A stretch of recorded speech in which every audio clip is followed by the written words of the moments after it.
Welcome to our quiet corner of the world. Tonight, we journey into the lives of Rome's most powerful and decorated generals. So go ahead now, settle into your favorite spot, letting your head sink deep into the pillow. Take a slow, steady breath and allow the day's demands to simply fade away. There is nothing left for you to do but rest and listen.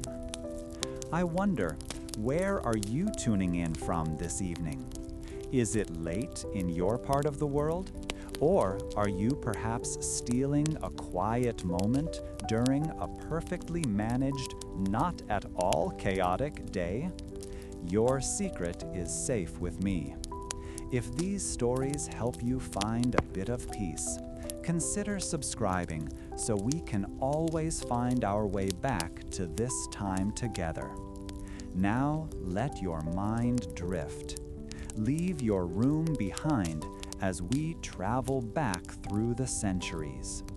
We find ourselves on a paved road leading away from a great, sprawling capital.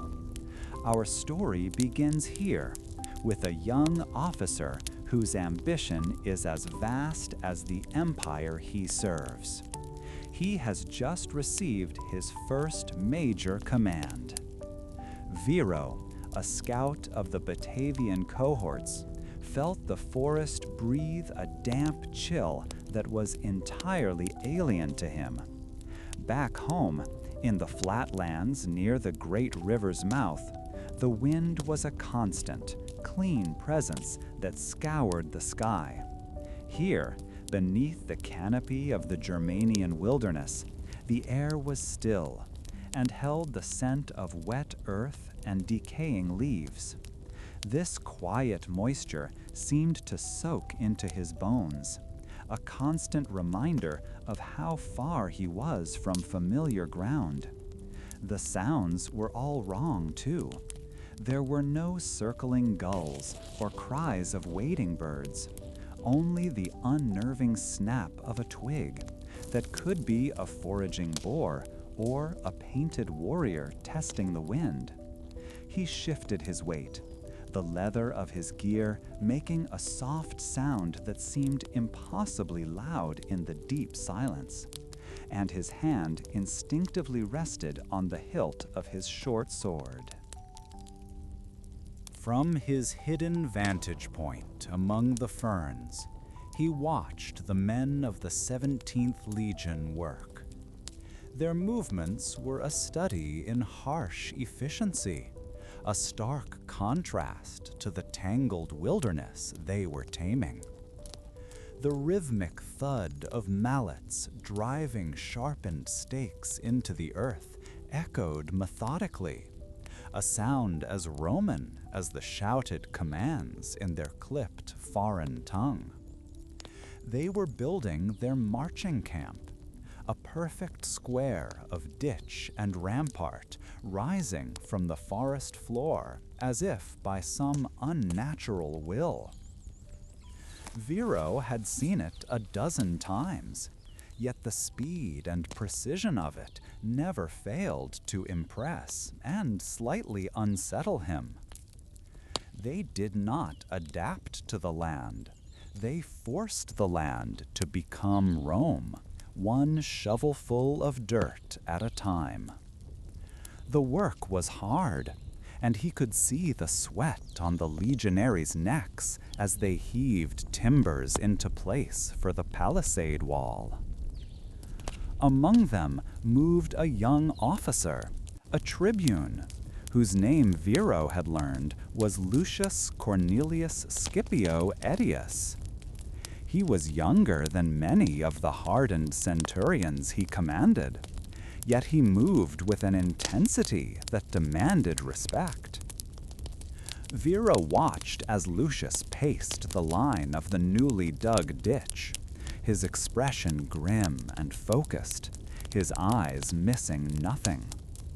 He stopped to speak to a grizzled engineer, pointing to a section of the turf wall, his gestures sharp and decisive. There was no wasted motion in him, no sign of the unease that Viro could feel prickling at the back of his own neck. The other soldiers worked with their heads down, their faces set in masks of disciplined labor. But Viro, who made a living of reading men, saw the tension in their shoulders and the way their eyes occasionally darted towards the unbroken wall of trees that surrounded them. A centurion with a face like a worn leather shield beckoned to Viro, and the scout slipped from his cover. The officer's instructions were brief, communicated more with a jerk of his chin towards the deeper woods than with words. Scout ahead. Follow the game trail. See what lies in the valley beyond the next ridge. Viro nodded once, his own language of the Batavi feeling thick and clumsy in his mouth when speaking to the Latins, so he often chose not to speak at all. He gave a small, wry thought to the legionaries in their segmented armor, imagining the racket they would make moving through this terrain. A man could hear a century coming from a mile away. It was a strange way to fight, he thought, to announce your presence with every step. He, on the other hand, was tasked with being a ghost. He melted back into the trees, his feet finding purchase on moss and damp earth, making less sound than a falling leaf. The forest deepened quickly, the light dimming as the ancient oaks and pines knitted their branches together far overhead. This was the part of his duty that both thrilled and terrified him. Alone, with only his senses to keep him alive, he felt more himself than he ever did in the bustling, orderly Roman camp. He paused to listen, tilting his head, separating the rustle of a small animal in the undergrowth from the sigh of the wind in the high branches. He remembered an old saying from his grandfather: "You do not fight the forest, you ask for its permission to pass." He wondered what the Romans, with their straight roads and square forts, would make of such a thought. They would likely call it superstition, right before they chopped the forest down. This internal debate occupied his mind for some time, a quiet musing on the vast differences between his people and the ones he now served. The Romans saw the world as a thing to be measured, divided, and conquered. Their maps cut the land into provinces, and their legions marched in perfect lines. Viro's people saw the world as a web of spirits and seasons, a thing to be understood and lived within. He often wondered which view would ultimately prove stronger. Some of the elders at home argued that by serving Rome, they were betraying their own ways. But Viro saw the gleaming steel of the legions, the relentless organization, and the sheer, unstoppable weight of their advance, and he was not so sure. Survival, he reasoned, sometimes meant bending with the strongest wind. He found the first sign near a small stream, a footprint larger than his own and pressed deep into the mud, not made by the hobnailed sole of a Roman caliga, the military sandal. His senses sharpened instantly, the philosophical thoughts vanishing like morning mist. He crouched low, his eyes scanning the surrounding woods. A few yards further on, he saw another sign, a freshly broken branch on a hazel sapling, the white wood of the break a glaring wound against the green. It had been snapped by something moving quickly and carelessly. His heart began a low, steady drumming against his ribs. He was no longer just a scout. He was prey and a predator all at once. He slowed his pace to a crawl, every muscle tensed. From the edge of a ridge overlooking a natural clearing, he saw them. His breath caught in his throat, and he pressed himself flat against the damp earth, the smell of crushed ferns sharp in his nose. Below, dozens of warriors were assembling. They were not talking, not shouting war cries, but gathering in a silence that was far more menacing. Their faces were smeared with blue and white clay, their long hair matted and braided with bones and feathers.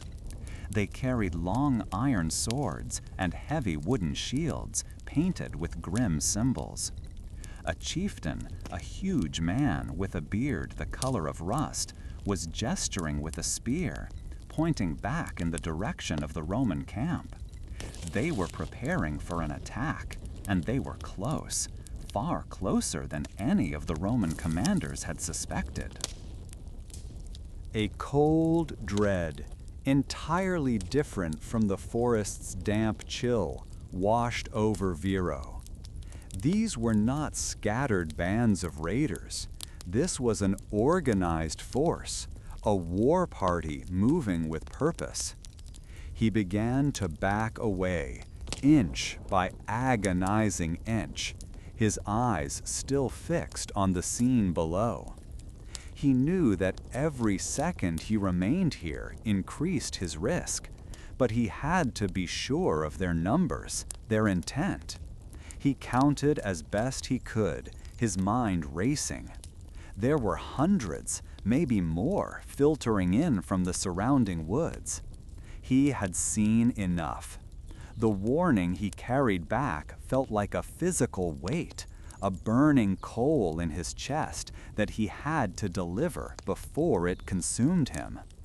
Turning, he ran.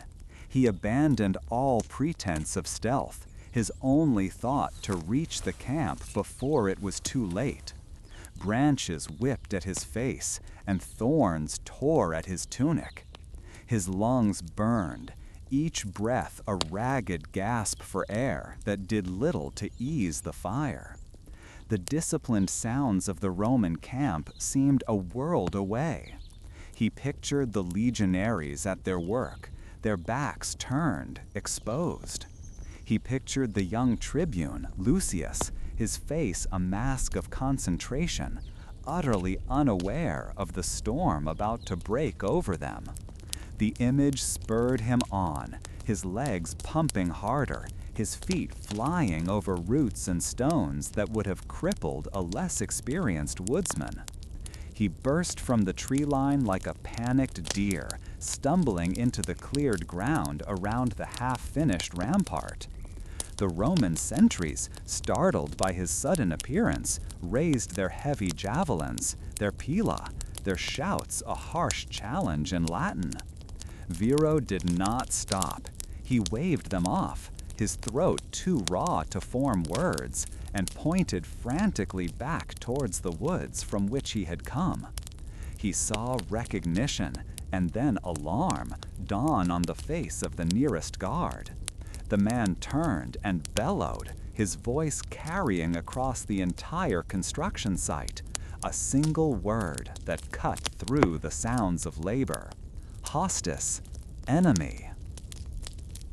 Viro staggered towards the center of the camp, searching for the tribune. He found Lucius near the half-finished command tent, already turning at the sentry's shout. Viro finally found his voice, the words tumbling out in a mix of broken Latin and his own tongue. "War party! In the valley! Hundreds! They are coming now!" Lucius's face, which had been so composed moments before, went pale, but only for a second. His eyes became hard as flint. He wasted no time with questions. He grabbed the scout by the shoulder, his grip surprisingly strong, his gaze locking onto Viro's. Then he turned, and his voice, clear and sharp, rose above the growing confusion. "Signifer, sound the call to arms. First cohort, to the western wall. Second, secure the gate." Viro leaned against a pile of freshly cut timber, his body trembling with exhaustion and adrenaline, as he watched the scene unfold. The methodical, almost placid rhythm of the camp shattered. In its place, a new, more terrible order emerged. The thud of mallets was replaced by the clang of swords being drawn from scabbards and the sharp commands of centurions forming their men into lines. The camp was no longer a construction site. It was an anthill that had been kicked, swarming with disciplined, armed insects ready to fight and die. Around the half-finished fort, the familiar sounds of steady labor had vanished, replaced by the sharp, metallic rhythm of a legion preparing for the fury of the shadowed wood. The fight was over, but the sounds of battle lingered. Marcus, a centurion whose face was a map of old campaigns, felt his heavy-nailed boots sink into the churned earth of the clearing. The ground, a mix of mud and blood, pulled at each step, making the simple act of walking an effort. All around him were the low groans of the wounded, a sound far more terrible than the sharpest war cry. He moved among them, his voice a low, steady rumble that cut through the noise of suffering. He pointed with his vine staff, the symbol of his rank, directing his legionaries. "Get him to the medics. You two, carry that man, gently." His commands were clipped and practical, a small point of order in a world of chaos. His gaze swept over the men of his century, or what was left of it. He did not need to count the dead to feel their absence. He saw it in the empty spaces between the living, gaps where familiar faces should have been. A cold knot tightened in his stomach as he surveyed the full cost of their morning's work. The forest had taken a heavy price for their passage. It was then that he saw the young tribune, Lucius, approaching. The officer's face was smeared with dirt, and his left arm was bound in a makeshift sling. But it was his eyes that held Marcus's attention. They were not the eyes of a man celebrating a victory. Lucius stopped before him, his gaze shifting past Marcus to the spot where the legion's assembled standards should have been. There was the vexillum of the cohort, a square banner on a crossbar, and the signum of the century, with its discs and silver hand. But the central space was empty. The tribune did not need to speak the words. The shame was a physical presence between them, heavier than the damp, clinging air. The eagle of the 17th Legion was gone. Without a direct order being given, Marcus knew what was required. The soul of the Legion had been torn from them, and no man could rest until it was returned. He turned to his remaining men, their faces etched with exhaustion and pain. 10 men, he barked, his voice leaving no room for argument. The fittest among you. Gather water skins and 3 days' rations. We are going back into that wood.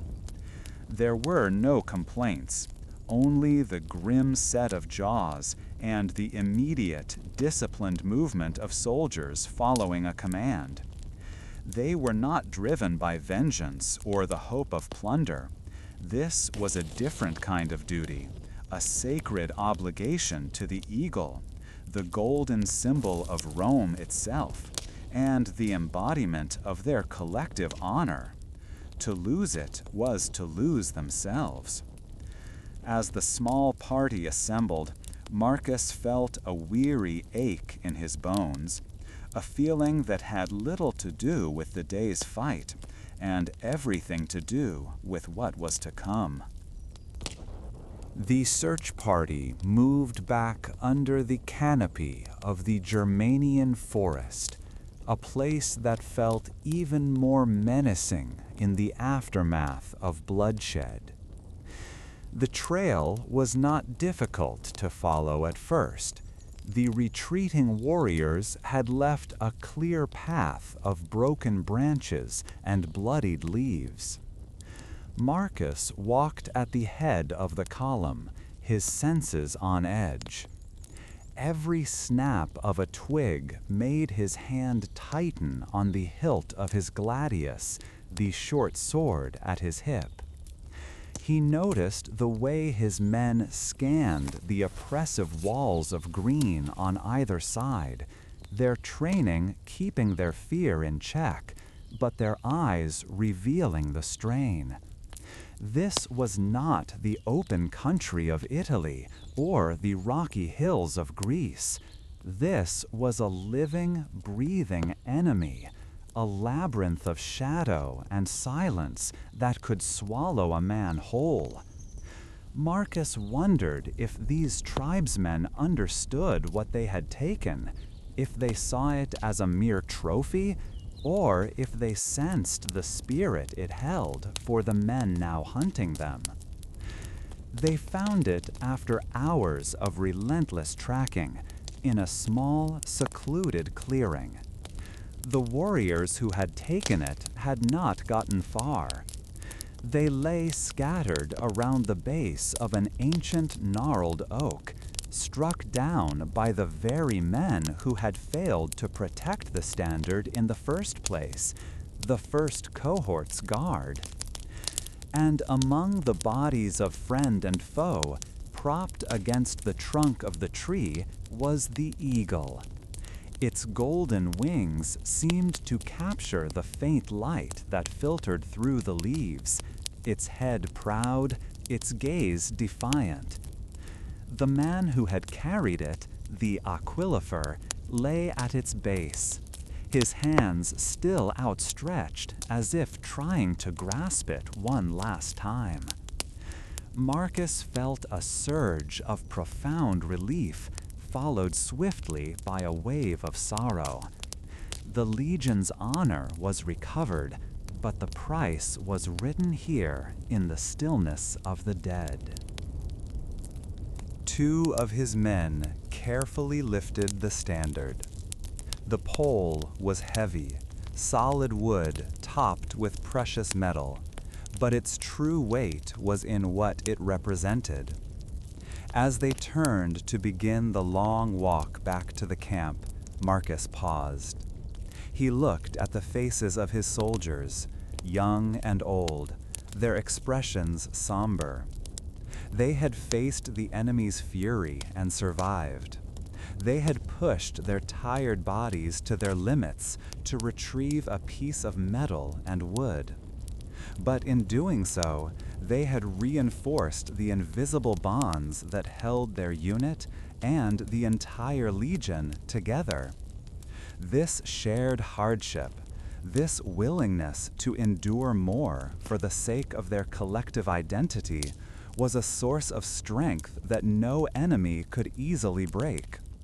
It was the bedrock of their world, a community forged in discipline and shared sacrifice, and he knew it was the only thing that would get them through the next battle. The return to the main camp was quiet and solemn. As they emerged from the tree line, the eagle held high. A ripple of movement spread through the legion. Men stopped their work, tending to the wounded, digging fortifications, preparing meager meals, and turned to watch. A low murmur grew, a collective sigh of relief and renewed pride. They were whole again. Marcus marched his detachment directly to the command tent, where Lucius stood waiting. The young tribune's eyes fixed on the golden bird, and a measure of the tension left his shoulders. He simply nodded to Marcus, a gesture of respect and gratitude that communicated more than words ever could. The eagle was placed on its stand in the center of the camp, a silent, gleaming testament to the day's cost and recovery. Later that evening, Marcus stood alone, watching the guards take their positions around the recovered standard. The polished gold reflected the flickering firelight, making the eagle seem almost alive. He thought of the men who had died defending it, and the men who had died retrieving it. Victory felt like a complicated and bitter thing. It was measured not just in territory gained or enemies defeated, but in the empty spaces in the ranks and the quiet grief of the survivors. He wondered how many more victories like this the Legion could withstand, before their spirit began to fray, before the men started to question if the price of these symbols was becoming too high. These thoughts were dangerous, he knew, a weakness a centurion could not afford, yet they lingered. He felt the cool evening air settle over the camp, a slight relief after the day's exertion. A medic was walking through the lines, his hands stained with the herbs he used to pack wounds, his face a mask of exhaustion. Marcus acknowledged him with a slight inclination of his head. The work was endless. First the fight, then the recovery, and now the long process of mending bodies and spirits. A sense of duty settled over him again, pushing back the darker questions. His men needed him to be steady, to be the unshakable rock they could depend on. The immediate needs of the living outweighed the quiet contemplation of the dead, as they always did on the frontier. The men would sleep better tonight, their dreams less troubled by the specter of shame. Tomorrow, the building of the marching camp would continue with renewed purpose. The dead would be burned on pyres, their ashes collected for burial, and their names recorded on the Legion's rolls. The cycle of a soldier's life would go on: fight, build, march, and fight again. Marcus drew a slow breath, the smell of wood smoke and damp earth filling his lungs. The weight of his responsibilities felt immense, yet familiar. He was a part of this vast, grinding machine of empire, a single, hardened gear ensuring the whole thing kept moving forward, one bloody clearing at a time. The faint glint of the golden eagle lingered in his vision as he turned and walked back toward the sounds of his century. Years had passed since the damp chill of the Germanian forests. The memory of endless green and grasping mud now seemed like a fever dream from another man's life. Lucius, now a legate in his own right, sat in his command tent, where the world was not green, but shades of ochre and burnt brown. The canvas above him did little to block the oppressive warmth, making each breath feel shallow and deliberate. On the table before him, a map of Inner Hispania was stretched taut. The goatskin parchment was stiff and brittle, threatening to crack along the folds. His finger, dusty and dry, traced a thin blue line that had been painted with such confidence by a cartographer in a cool, marble-floored office back in Rome. It was a river that his scouts had reported was now nothing more than a winding scar of sun-bleached stones and pale, cracked earth. This report confirmed the whispers that had been growing for weeks, turning a logistical challenge into a potential disaster. His aide, a young tribune named Quintus, entered the tent, his movements slow and measured to conserve energy. He held a wax tablet, its surface covered in neat, precise script that belied the grim news it contained. "Legate," Quintus began, his voice raspy. "The grain prefect reports we have enough hard bread for 10 days at half rations. The water is the greater concern. The skins are less than a quarter full, and what remains tastes of leather and heat." Lucius listened without moving, his gaze fixed on the useless blue line on the map. "The weakening of the pack mules," Quintus added, "meant that even a retreat would be a slow, agonizing crawl." These numbers were not just figures on a tablet. They were a countdown, each one a grain of sand falling in the hourglass of his first independent command. After dismissing the tribune, Lucius felt the confines of the tent pressing in on him. He needed to see the state of the men himself, to gauge the truth that existed beyond formal reports. He stepped outside, and the change in light forced him to shield his eyes for a moment. He walked through the camp, a place that should have been humming with the disciplined activity of a Roman legion. Instead, a sluggish quiet held sway. Men sat listlessly in the narrow shadows cast by their leather tents, their tunics stained with sweat and dust.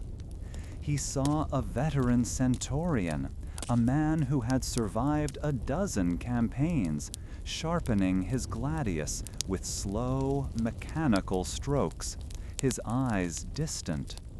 Near the picket lines, the pack mules stood with their heads hung low, occasionally shifting their weight with a weary sigh, their ribs starkly visible. The soldiers watched him pass, their expressions veiled, but their need plain to see in their cracked lips and the way their eyes followed the sentries guarding the few remaining water barrels. He overheard 2 legionaries talking in low tones, their humor as dry as the ground beneath their sandals. "By the time we find a spring," one muttered, "we'll be able to drink sand." The other gave a short, harsh laugh that turned into a hacking cough. These were good men, hardened by years of service, but even the strongest iron will eventually break under a relentless hammer.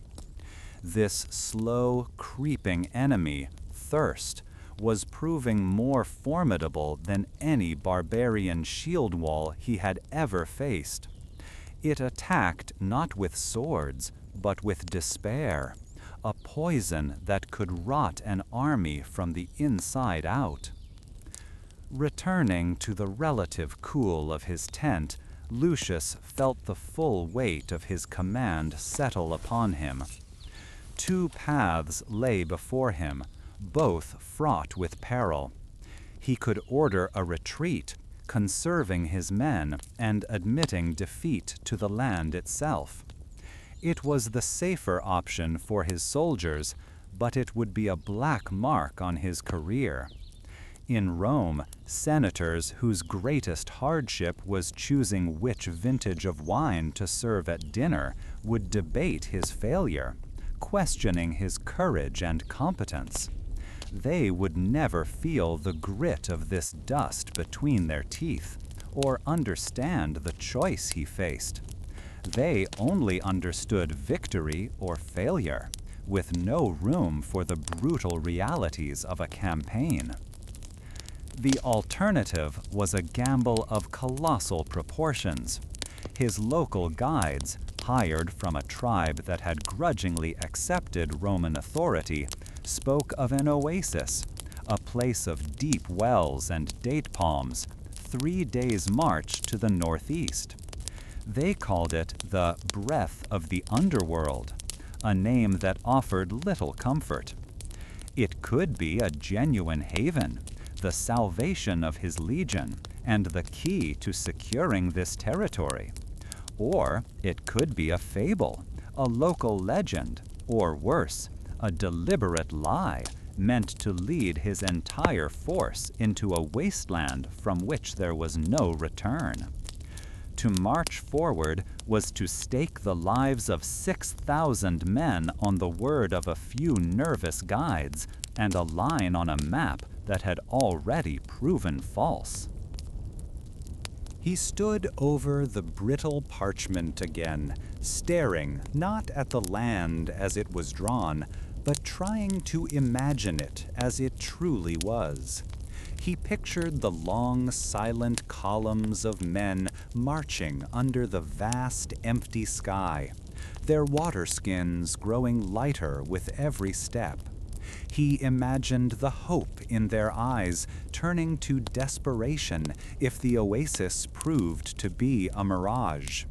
Yet he also pictured the shame of a retreat, the jeers of his political rivals in the Senate, and the disappointment of the emperor who had entrusted him with this command.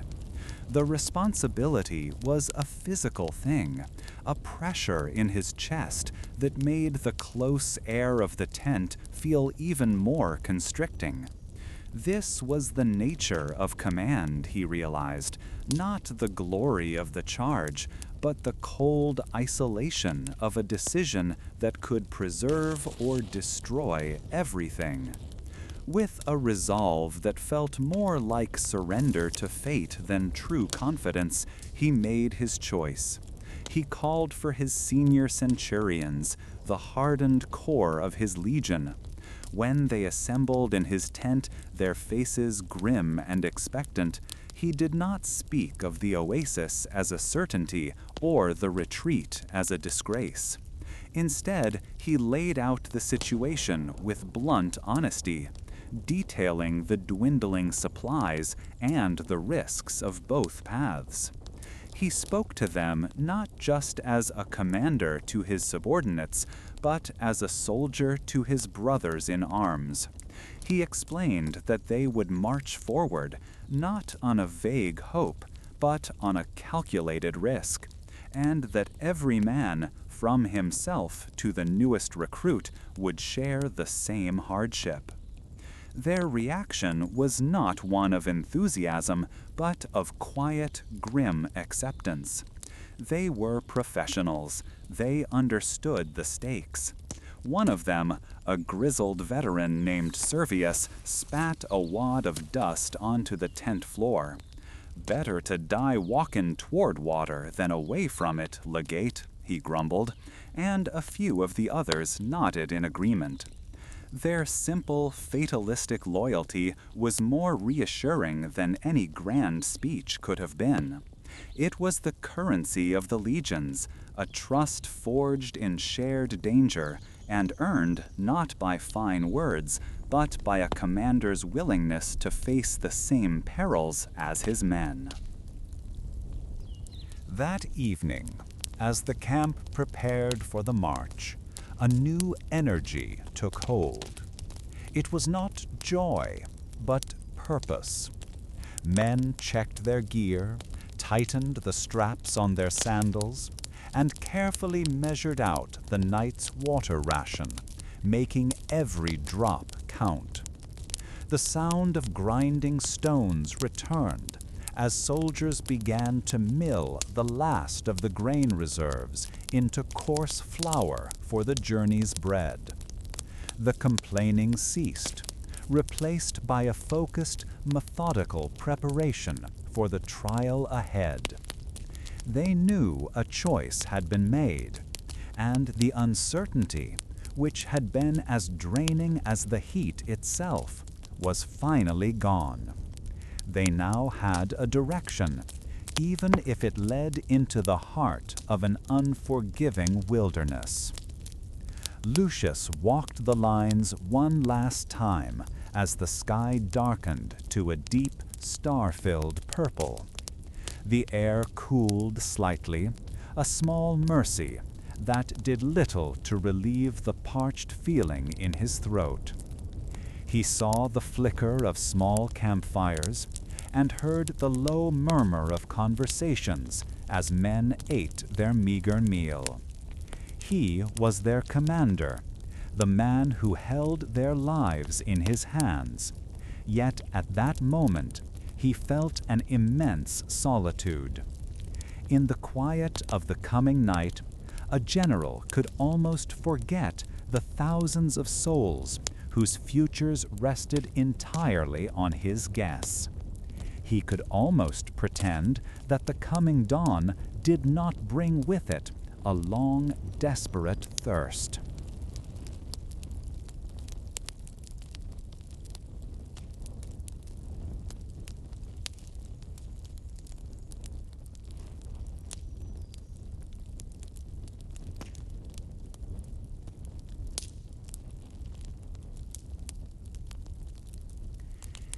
The ordeal in Hispania had taught Lucius a harsh lesson about the limits of force. An army could march on its stomach, but an empire was built on more than just grain and water. It was built on bargains, promises, and the careful management of pride. Now, far to the northeast, along the great river Danubius, he faced a different kind of thirst. A thirst for security that could not be quenched by digging wells. The Ghettan tribes were restless, their raids growing bolder. A punitive campaign would be costly and inconclusive, bleeding his legions for the sake of a few burned villages. Instead, he had requested this meeting, walking with only a small honor guard into a village that smelled of wood smoke and curing hides. The chieftain, a man named Tenax, had agreed to speak, and so Lucius now found himself ducking through the low doorway of a large circular longhouse. Inside, the change from the open sky was immediate and overwhelming. A central fire pit cast flickering, dancing shadows up the timbered walls, and the smoke, despite a hole in the roof, created a haze that made his eyes sting and his throat catch. He felt the press of bodies, warriors whose faces were painted with swirling blue lines and whose hair was matted with clay. Their collective gaze was heavy and silent, a physical weight in the enclosed space. Unfamiliar animal pelts covered the floor, soft and uneven beneath his military sandals, a stark contrast to the packed earth of a Roman camp or the hard marble of a city villa. He tried to breathe evenly, to keep his face a mask of calm confidence, even as the unfamiliar mix of scents, roasting meat, unwashed bodies, and some bitter, unknown herb burning in the fire, clung to the fabric of his cloak. Across the fire, Tenax sat upon a seat draped in the hide of a great black bear. The man's face was a map of his life, a network of scars from old battles, and tattoos that spoke of lineage and deeds Lucius could only guess at. He was not large, but he possessed a stillness that commanded the room more effectively than any shouted order. As Lucius and his interpreter took their offered seats on low stools, one of the chieftain's wives approached, carrying a large, polished drinking horn. She presented it to Lucius with both hands. He accepted it, feeling its smooth, cool surface. The liquid inside was white and thick, smelling faintly of sour milk and honey. He knew this was a test. To refuse would be a grave insult, an immediate end to any hope of an alliance. He raised the horn to his lips, forcing himself not to hesitate. The taste was sharp and unfamiliar, a fermented tang that coated his tongue, followed by the cloying sweetness of honey. It was the drink of this land, of these people, and he drank it down in 3 long swallows, just as he had seen his own soldiers down a cup of rough wine after a long march. He lowered the empty horn, nodding his thanks to the woman and then to Tenax, whose eyes had watched his every move. A low murmur went through the assembled warriors, a sound that could have been approval or simply acknowledgement. Because of this small act, the true conversation could now begin.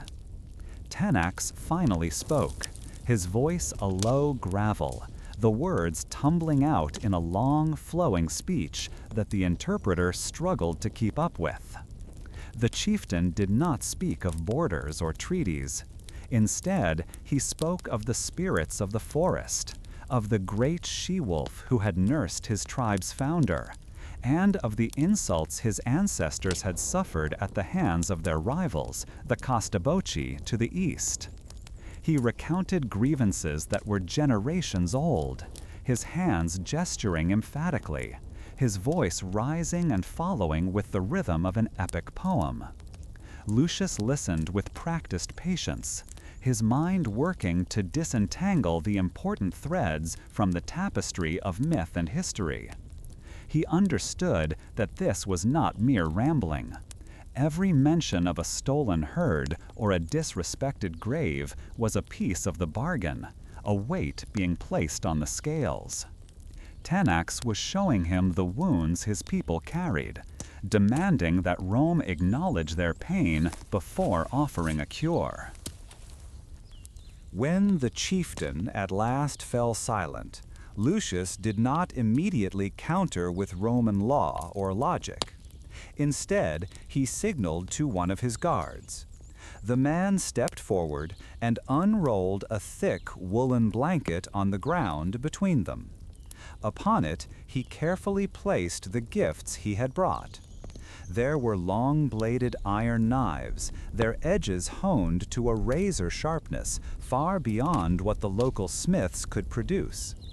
Beside them were bolts of dyed cloth, one the deep crimson of a general's cloak, another the brilliant blue of the sea.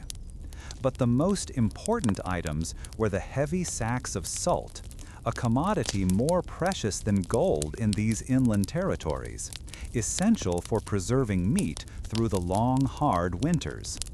These were not tributes, but tools. Lucius then began to speak, his Latin sentences kept short and direct for the interpreter to translate.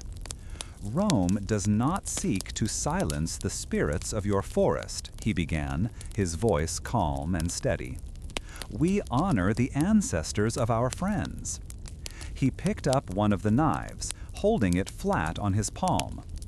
We offer you a sharper tooth against the wolves who raid your lands. He gestured to the salt. We offer you full bellies in the winter. He spoke of the Costaboci, naming them as a common enemy. He proposed a pact, not of master and subject, but of allies. His legions would guard the river, preventing the rival tribe from crossing, and in return, Tenax's warriors would ensure the safety of Roman traders who wished to travel through these lands. It was a simple, practical bargain. Tenax listened, his head cocked to one side. He said nothing for a long time. He reached out and took the knife from Lucius's hand, testing its weight, running a thumb cautiously over its lethal edge. He looked from the knife to Lucius's face, his eyes searching for deceit. Lucius met his gaze without wavering, his posture open, his hands resting on his knees. He had laid his terms on the blanket for all to see. He had drunk their drink and listened to their stories. He wondered in that tense silence if his words, filtered through another man's mouth and into another culture's understanding, could possibly convey the weight of Roman commitment, or if they were just sounds, as meaningless as the whisper of wind in the trees outside. He had offered a bargain of smoke and salt, and now he could only wait to see if it would be accepted. Finally, the chieftain gave a slow, deliberate nod. He did not smile, but the hard lines around his eyes seemed to soften. He laid the knife down and spoke a few sharp words to his wife. A moment later, other women came forward bearing platters of roasted meat, torn into chunks by hand, and flat, unleavened bread. The sharing of food was the final seal on the agreement. Lucius accepted a piece of the hot, greasy meat, its savory taste a welcome change from the sour drink. The tension in the roundhouse eased, replaced by the sounds of men eating and talking in their own tongue. The bargain was struck, for now. The careful dance of veiled threats and mutual interests had woven itself so completely into his world that he could no longer imagine a peace that did not begin this way. The mud of Illyria was a different beast entirely. It was not the honest, gritty sand of Hispania or the rich, dark soil of Gaul. This was a thick, clinging clay that pulled at a man's boots with every step, making the simple act of walking an exhausting chore. From his command tent, perched on a slight rise overlooking the sprawling camp, Lucius Cornelius Scipio Aetius watched the unending drizzle fall.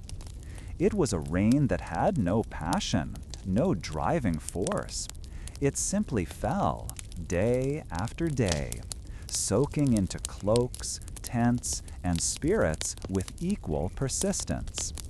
He ran a hand over his jaw, the stubble rasping against his calloused skin. For 2 months, his legions had sat before this stubborn hilltop fort, its stone walls seeming to mock their efforts. The strategy was sound, a slow, patient strangulation, cutting off supplies until the defenders starved or surrendered. But patience was a commodity in shorter supply than dry firewood. This understanding settled heavily in his gut as he ducked into the larger praetorium tent for the evening council. His senior officers and centurions were already gathered, their faces illuminated by the unsteady glow of oil lamps. The small enclosed space trapped the smells of wet wool, oiled leather, and the faint, sour odor of weary men. He saw the fatigue in their eyes, the way their shoulders slumped even as they straightened to attention upon his arrival. These were the sinews of his army, the hardened veterans who had followed him from the Rhine to the deserts of the East. Because of this, their mood was a more reliable indicator of the army's health than any report from a scout or quartermaster. He unrolled a map across the central table, the vellum curling at the edges, and began to outline the progress of their siege works, his voice a low, steady monotone. It was Cassius who broke the quiet discipline of the meeting. A primus pilus, the senior centurion of the entire legion, Cassius was a man forged in the crucible of a dozen campaigns, his face a roadmap of old scars. He cleared his throat, a sound like gravel shifting. Legate, he began, his voice rough but respectful. "The men are strong. They are Romans. But this rain, this waiting, it eats at them." He gestured vaguely toward the tent flap, as if indicating the entire miserable camp outside. "They did not sign on to dig ditches in the mud until they grow old. They are warriors. Let us be warriors. Let us take those walls." A low murmur of agreement rippled through the assembled officers. They were subtle sounds, a shifted weight here, a quiet grunt there, but to Lucius they were as loud as a trumpet blast. The men were restless, and Cassius, their unspoken champion, was giving their frustration a voice. A hot surge of anger rose in Lucius's chest, swift and sharp. The challenge was unmistakable, a direct questioning of his command in front of his entire staff. His first instinct was to cut Cassius down with a sharp rebuke, to remind him of his place, to make an example of him. Yet, as quickly as the anger came, his mind, honed by years of navigating dangers far more subtle than a frontal assault, took control. He saw the path that action would take. Cassius, a hero to the common soldier, would become a martyr for their cause. The men's frustration would curdle into resentment, and the legion's discipline, its very soul, would begin to fracture. An army divided by its own loyalties was an army already defeated. This was a battle that could not be won with a harsh command. Instead of a rebuke, Lucius looked at the senior centurion, his expression calm and unreadable. He allowed the silence to stretch for a moment, letting the weight of Cassius's words settle in the tent. Then he spoke, his tone even. "Your courage is known to us all, Centurion Cassius, as is your dedication to the men." He paused, meeting the eyes of the other officers one by one, before returning his gaze to the scarred veteran. "Walk with me. Your eyes are as sharp as any engineer's. Show me where my siege lines are weak. Show me the path for your glorious assault." The invitation was a command wrapped in the guise of consultation. It was a move no one expected. The murmuring ceased, replaced by a tense curiosity. Cassius, caught off guard, could only nod in agreement, his face a mask of confusion.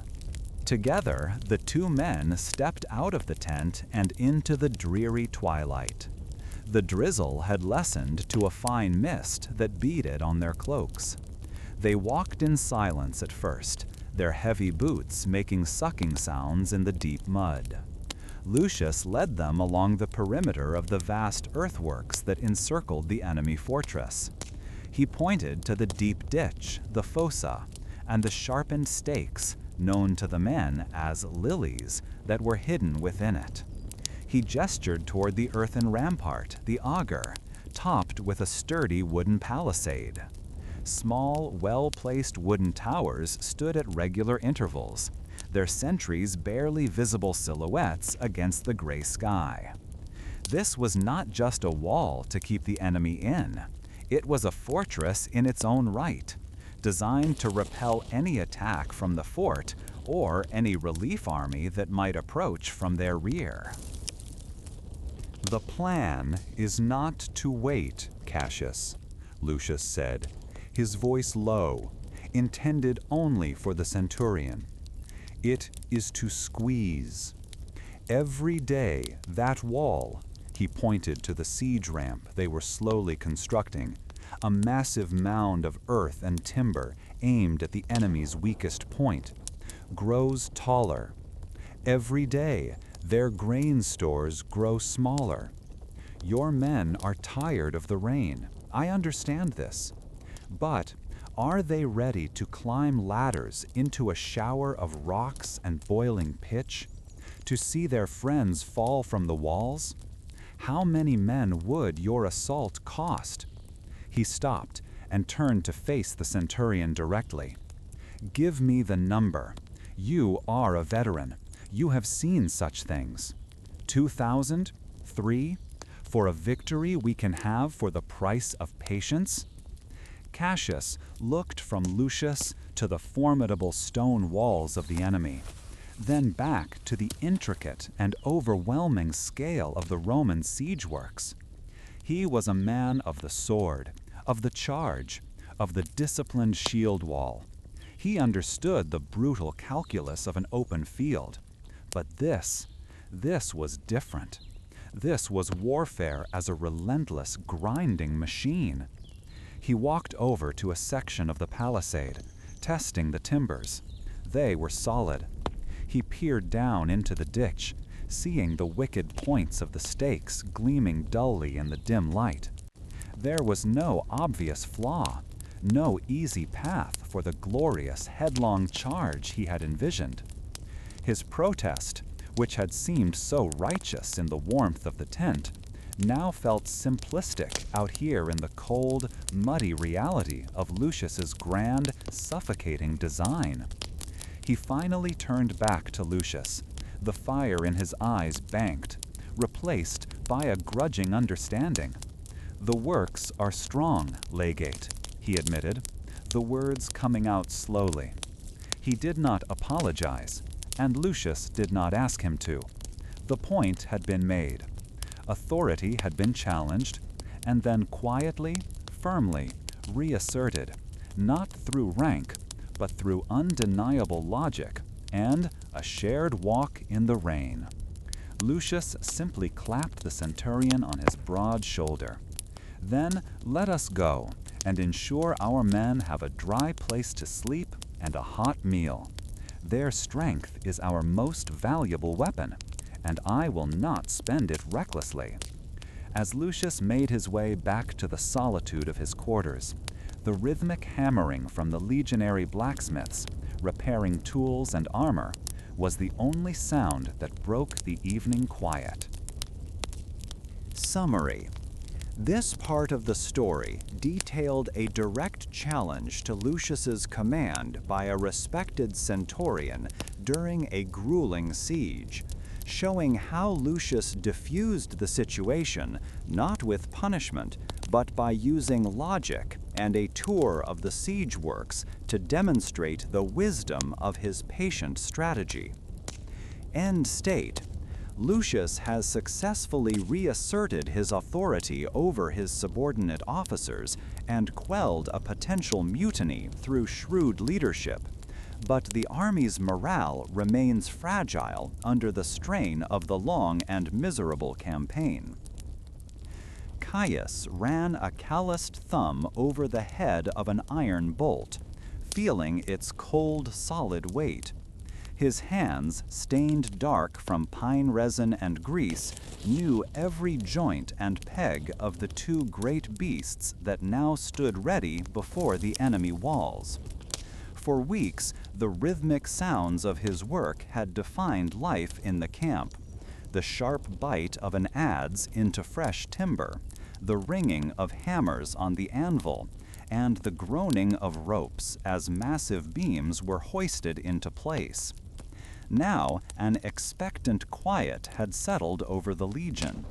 He looked up at the siege tower, a monster of wood and leather that stood taller than the stone ramparts of the Illyrian fort. It blotted out a significant portion of the morning sky, its rawhide coverings soaked with water and vinegar to ward off a sharp, unpleasant smell. A swell of pride tightened his chest. This was his creation, a testament to measure and force, a piece of Rome made manifest in a hostile land.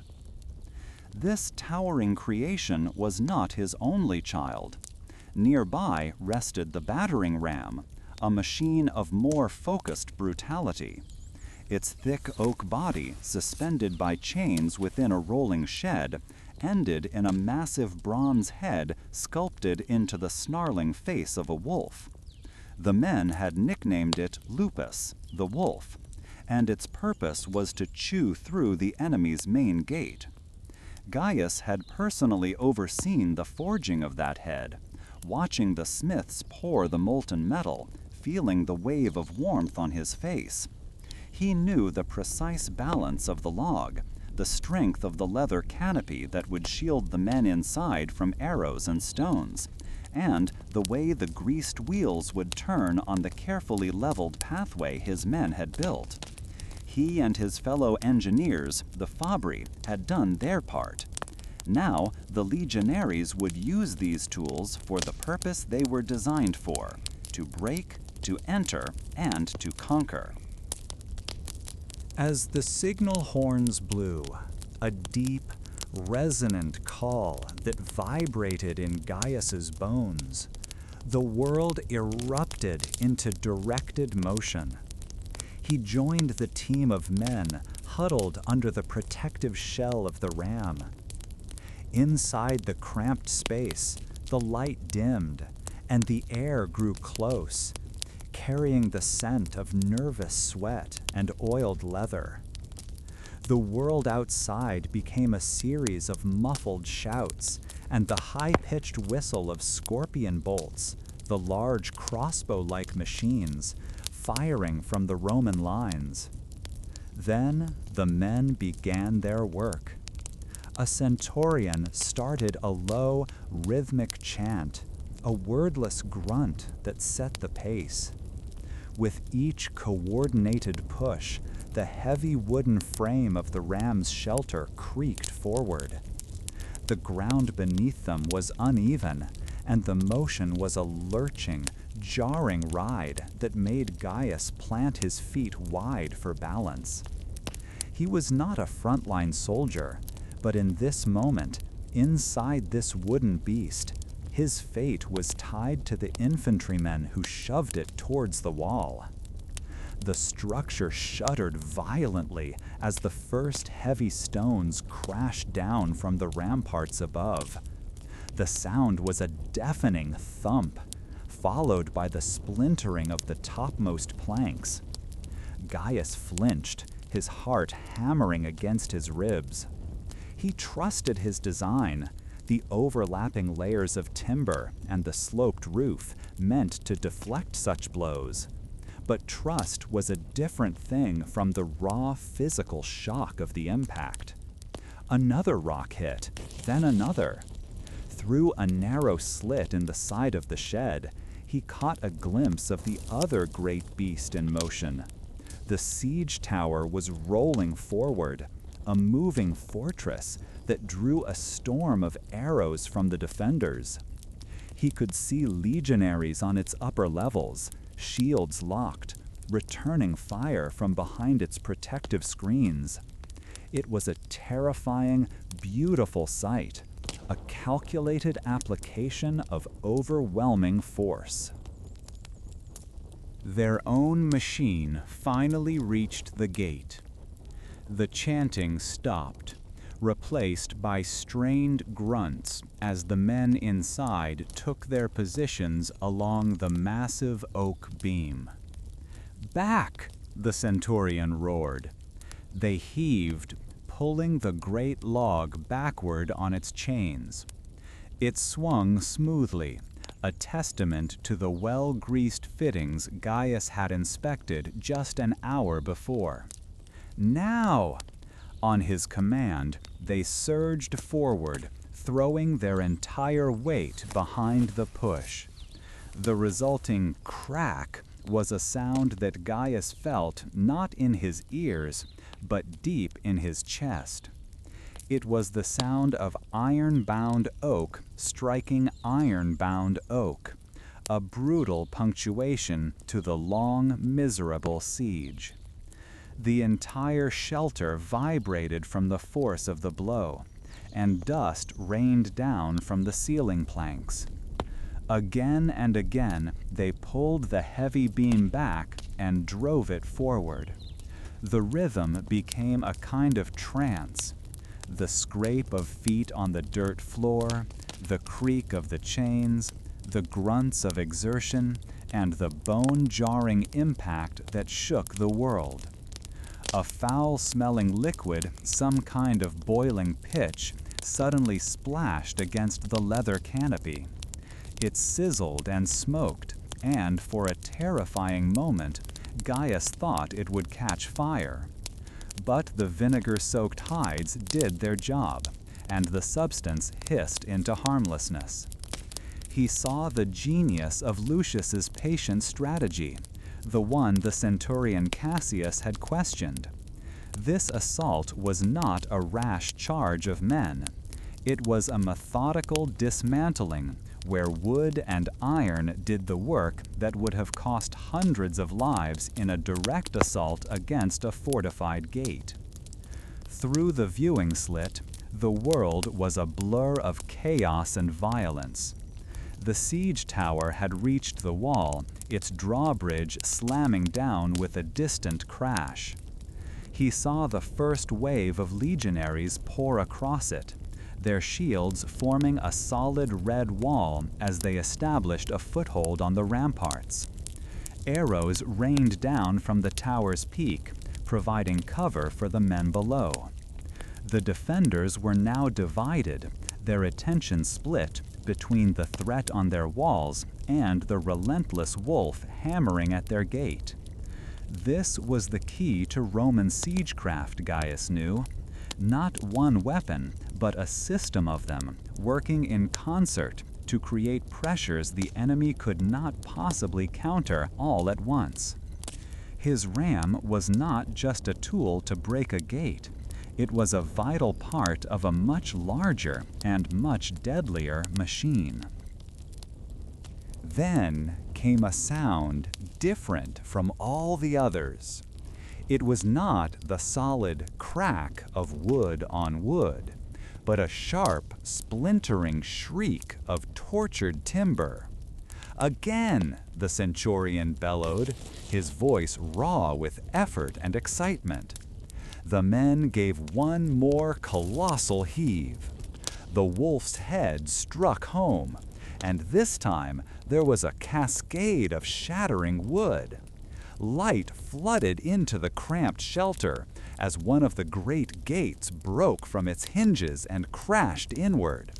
For a moment, everyone inside froze, blinking at the sudden brightness and the scene of chaos it revealed. Then the centurion drew his sword. "Out! Form up!" he yelled. The ram team scrambled from the shelter, their job complete, making way for the waiting infantry cohorts to surge through the breach. Gaius stumbled out into the open, his ears ringing, his muscles aching from the strain. The air was a harsh mix of dust, smoke, and the coppery tang of fresh blood. He looked at the gaping hole where the gate had been, a wound he had inflicted upon the fortress. The legionaries were already pouring through, their short swords making quick, brutal work of the defenders who tried to form a line. He then looked back at the ram, its bronze head stained and dented, its wooden shelter pocked with the impact of stones. It was just an assembly of wood and metal, an inanimate object, but it had accomplished more in an hour than the whole legion had in months of waiting. He found himself standing beside Lucius, who had come forward to observe the final assault. The legate's face was grim, a mask of concentration as he watched his men exploit the breakthrough. He gave a slight nod in Gaius's direction, a small but profound acknowledgement. There was no praise in words, none was needed. The broken gate was praise enough. Gaius felt a deep, weary satisfaction. He was not a warrior who won glory with a sword, but his mind and his hands had created the key that unlocked this stubborn fortress. He wondered if the men fighting inside thought about the engineering that made their victory possible, or if they only saw the enemy in front of them.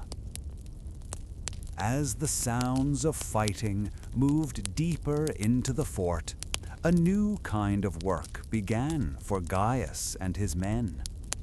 The assault was won, but the campaign was not over.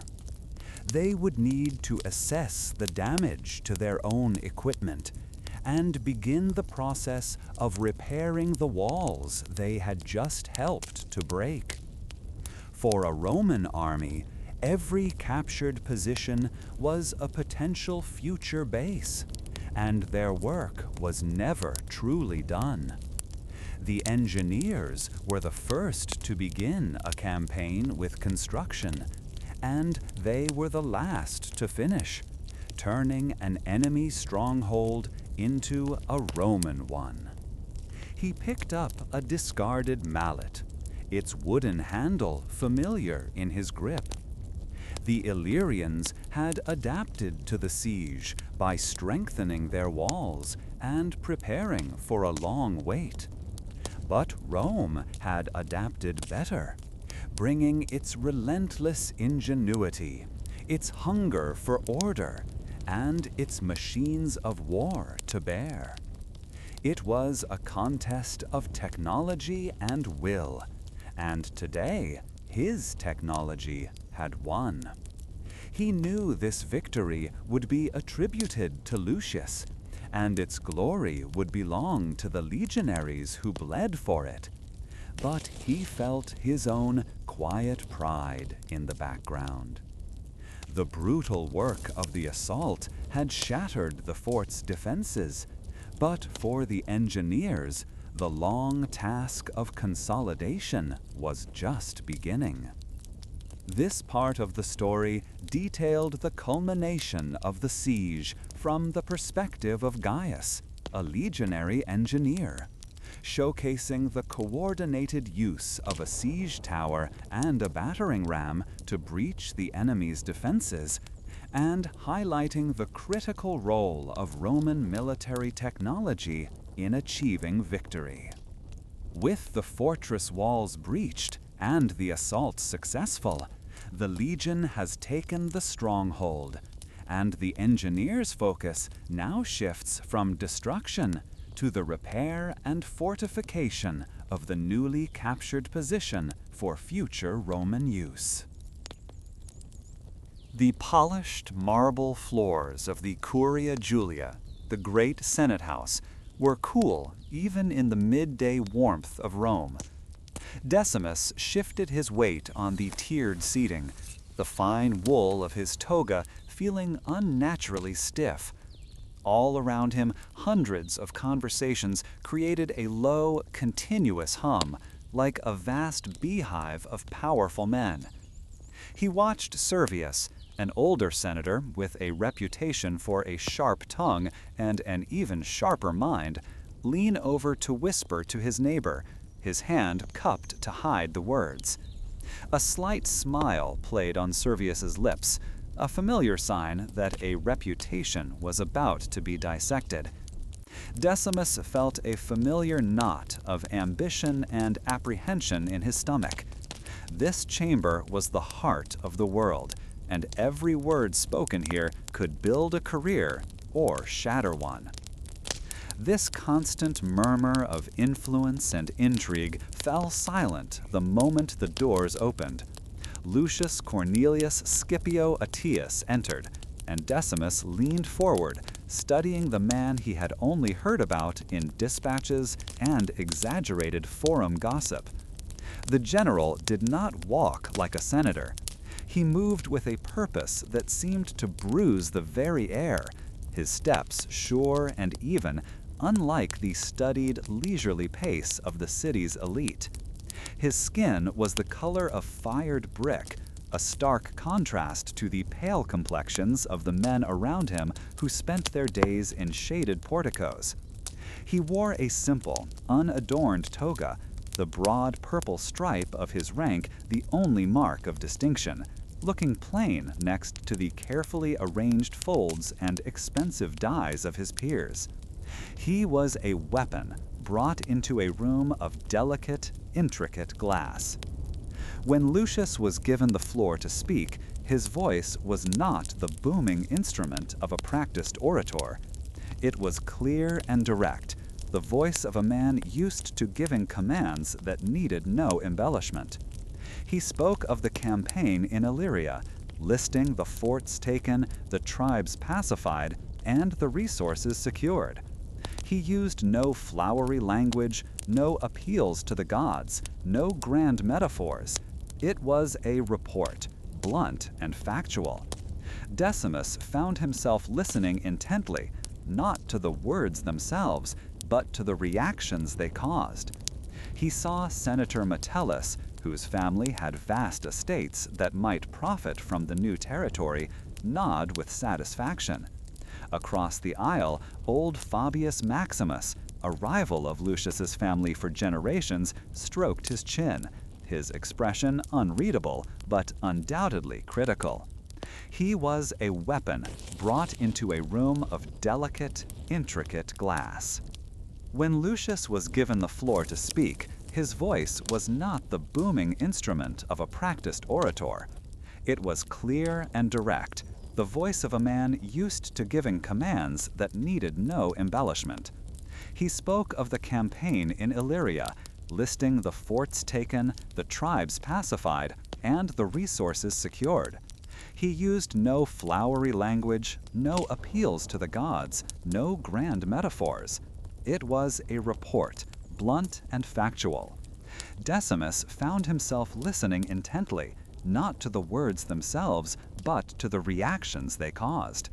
He saw Senator Metellus, whose family had vast estates that might profit from the new territory, nod with satisfaction.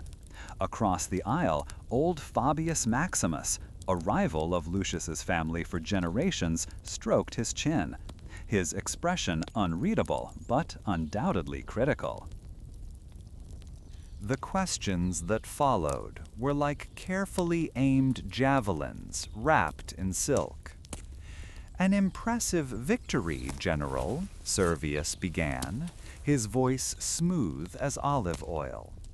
"Though one must wonder about the cost. Were the siege engines truly necessary?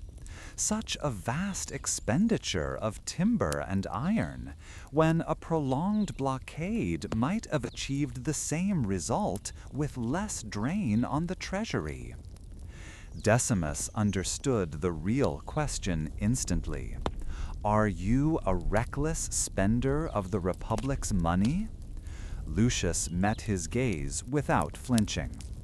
"A blockade would have cost us the campaigning season, Senator. It would have cost us more in soldiers' pay, in grain shipments, and in men lost to sickness than we spent on the rams. My ledgers are open for inspection."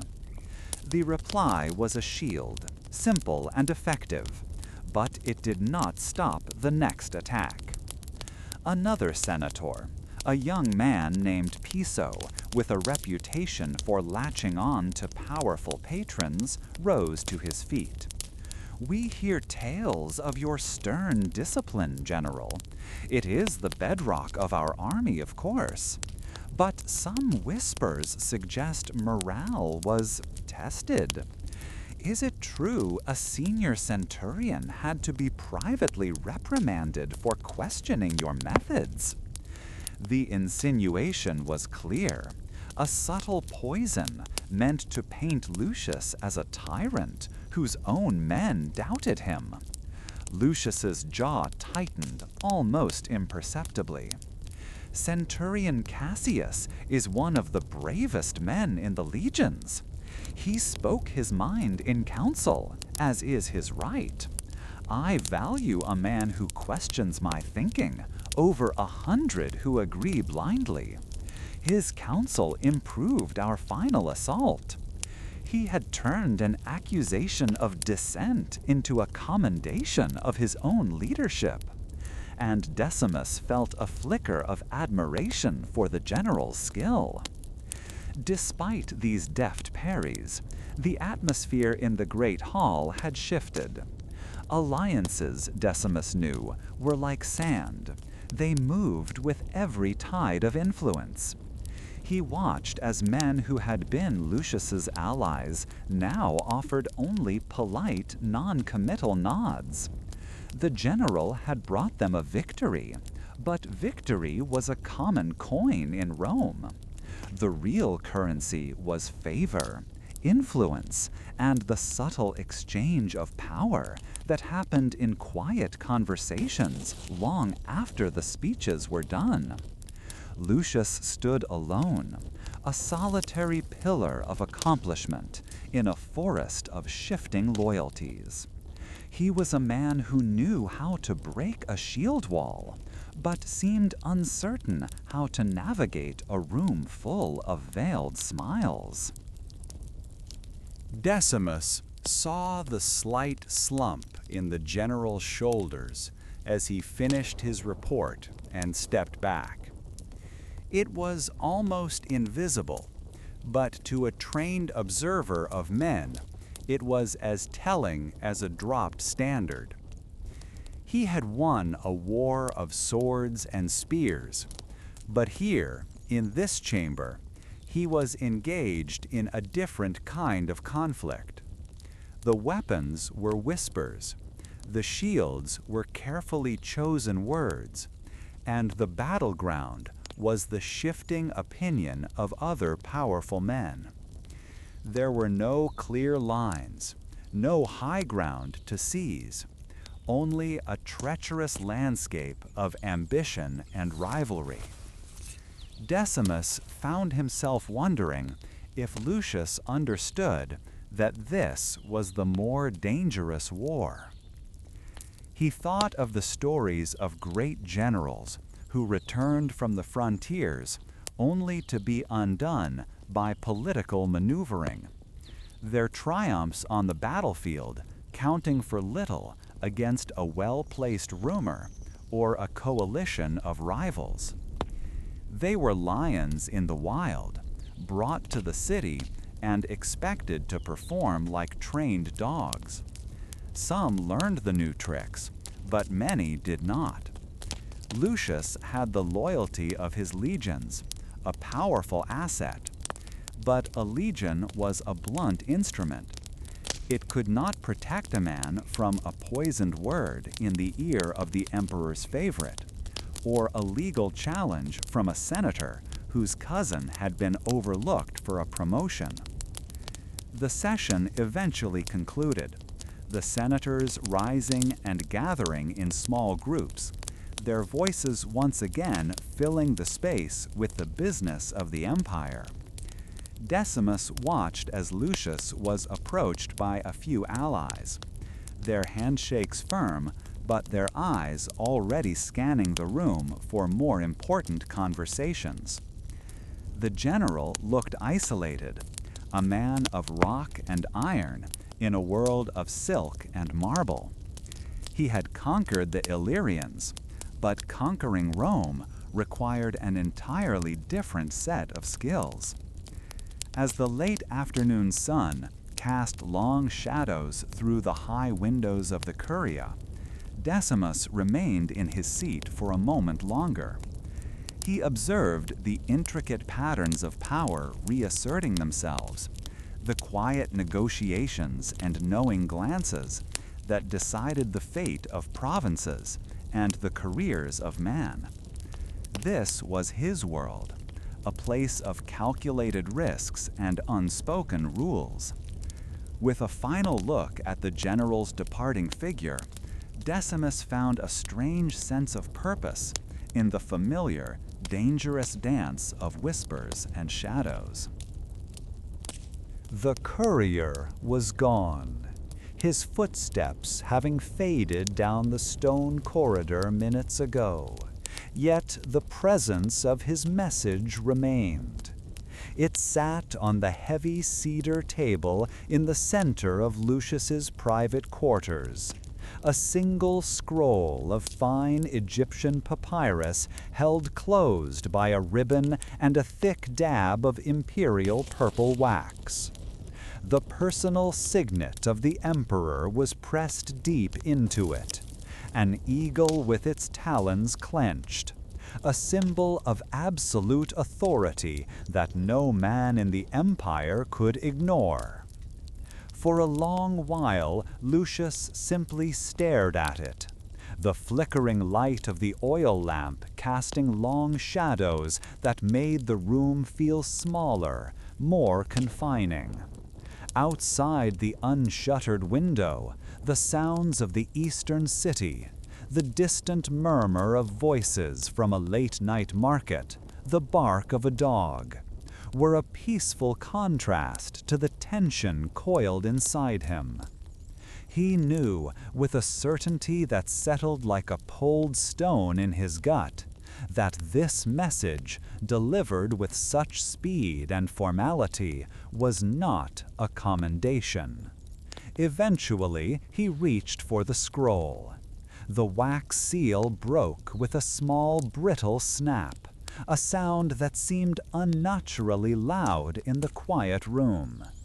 His fingers, accustomed to the weight of a sword and the stiff leather of reins, felt clumsy as he unrolled the smooth, dry paper.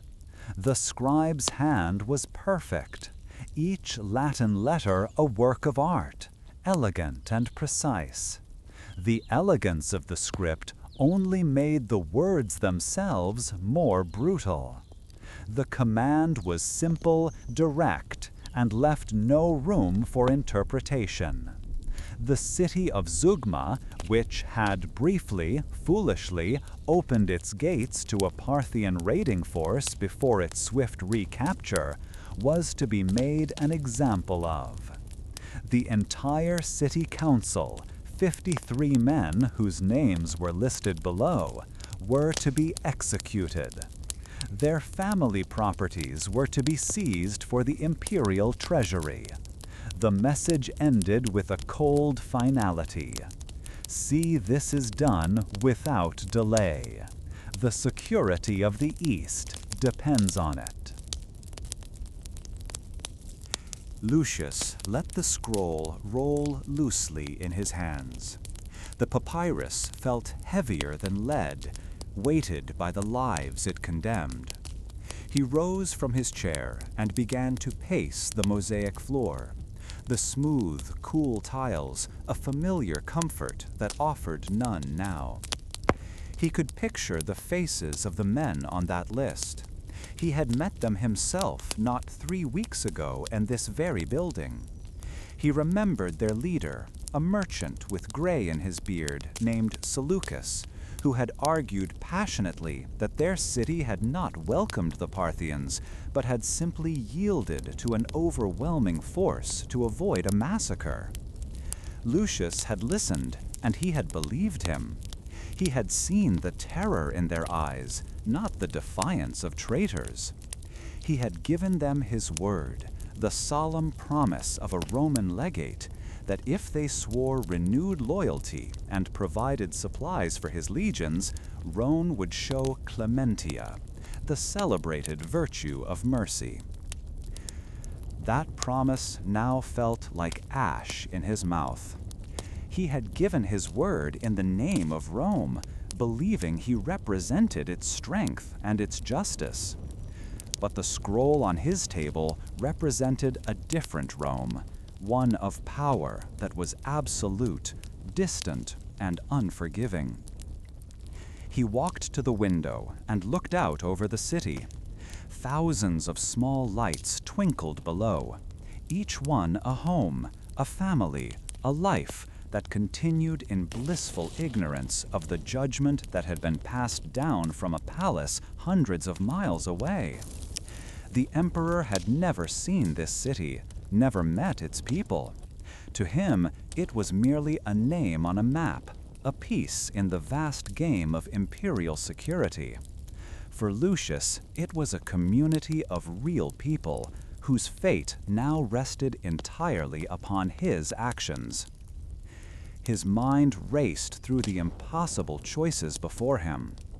To obey was his sworn duty, the foundation of his entire life. From his first day as a tribune, he had pledged an oath of unthinking loyalty to the emperor. Disobeying a direct command, especially one sealed with the personal signet, was an act of treason. It would mean the end of his career, his honor, and likely his life. His own legionaries would be ordered to arrest him, and they would obey. Yet to follow the order felt like a different kind of treason, a betrayal of his own conscience and of the very idea of Roman justice he had fought to uphold on a dozen frontiers. He would become a butcher, his name forever associated with a massacre of men who had trusted his word. He thought of Seleucus, the old merchant, handing over the keys to the city, his hand trembling slightly with relief. This conflict was a war fought not with swords on an open field, but within the confines of his own mind. He felt a deep weariness settle into his bones, a fatigue that had nothing to do with the long marches or the sleepless nights of a campaign. It was the exhaustion of a man caught between two immovable forces, his duty to the state and his duty to his own honor. He wondered if the emperor knew of the promise he had made. It was possible, even likely. Perhaps this was not just a punishment for the city, but a test for him, a way to see if Lucius Cornelius Scipio Aetius was a loyal servant willing to do whatever was necessary, or if he was a man who let his personal feelings interfere with the will of the state. He returned to the table and picked up the scroll again, forcing himself to read the list of names one more time. He recognized several from the council meeting. Some were old, some were young. All were men who had believed they were securing a future for their city by trusting in the mercy of Rome, a promise Lucius had personally guaranteed. He could send a message back to Rome, pleading for the emperor to reconsider, but it would take weeks to arrive. The order specified without delay. Any hesitation would be read as insubordination. He was a general, a tool of the emperor, and his function was to obey. But was that all he was? After a lifetime of service, of bleeding for the eagle, did he have no right to question an order that felt so fundamentally wrong? He thought of his father, a senator of the old school, who had spoken often of the Republic, of a time when a man's word was his bond, and honor was the highest virtue. What would he have said about this scroll? Lucius suspected he would have spoken of the greater good, of the necessity of order, but he could also see the deep shame in his father's eyes at the thought of such a cold-blooded command. The world was changing. The power of one man was growing, and the old virtues seemed to be fading, replaced by the simple, brutal necessities of maintaining an impossibly large empire. He was an agent of that change, a gear in the great machine, even as part of him longed for a simpler code. As the first hints of dawn began to lighten the eastern sky, Lucius stood by the window, the scroll still in his hand. The city below was beginning to stir, its peaceful rhythms undisturbed. He had to make a choice. He had to decide what kind of man he was, and what kind of Rome he truly served. Was it the Rome of laws and honor, the one he spoke of to his soldiers? Or was it the Rome of this scroll, a power that demanded absolute obedience, no matter the moral cost? The weight of the empire that surrounded him, in its laws and its legions and its endless demands, felt both unbreakable and deeply fragile. The stone floor of the tavern was perpetually damp, a chill that crept up through the soles of Alara's worn leather shoes and settled deep in her bones. She ran a rough cloth over the surface of a heavy wooden table, scrubbing away the rings left by clay cups. The motion was automatic, a rhythm she had perfected over countless days.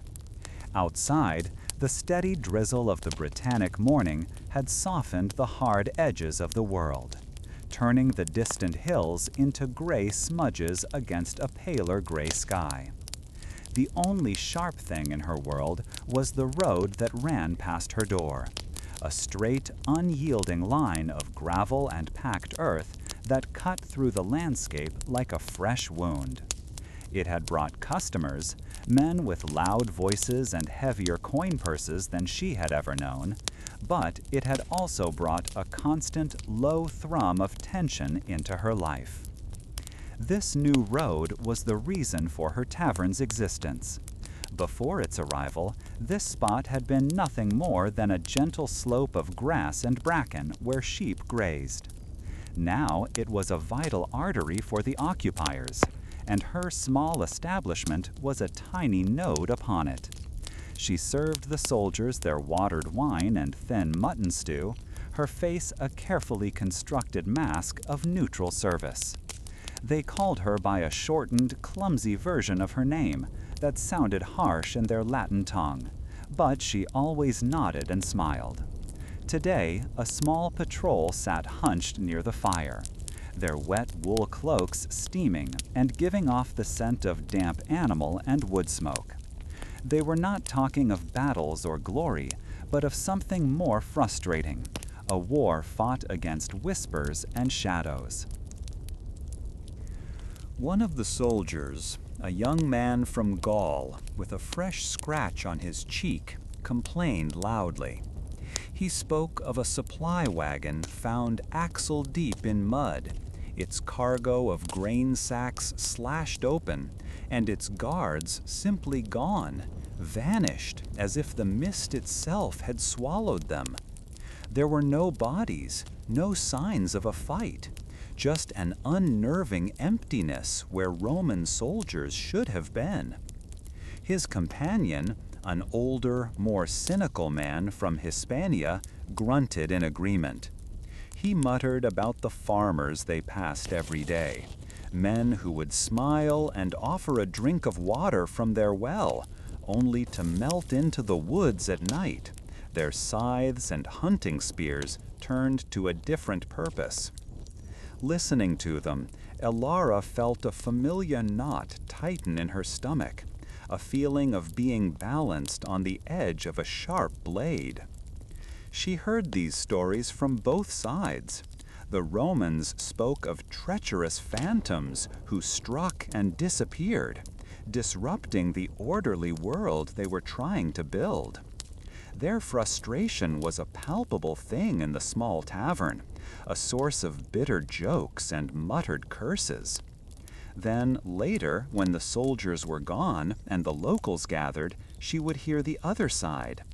Her own people spoke in their hushed, melodic tongue, their words full of pride, for the very same acts the Romans cursed. They spoke of the grain returned to the earth it came from, of legionaries led into bogs by children who knew the secret paths. These were not tales of war, but of defiance, small victories that kept a flicker of the old world alive. This dual existence left Alara feeling trapped between two currents in a powerful river. On one hand, the road brought a strange kind of order. The patrols, for all their bluster, had driven away the bandits who once preyed on travelers between villages.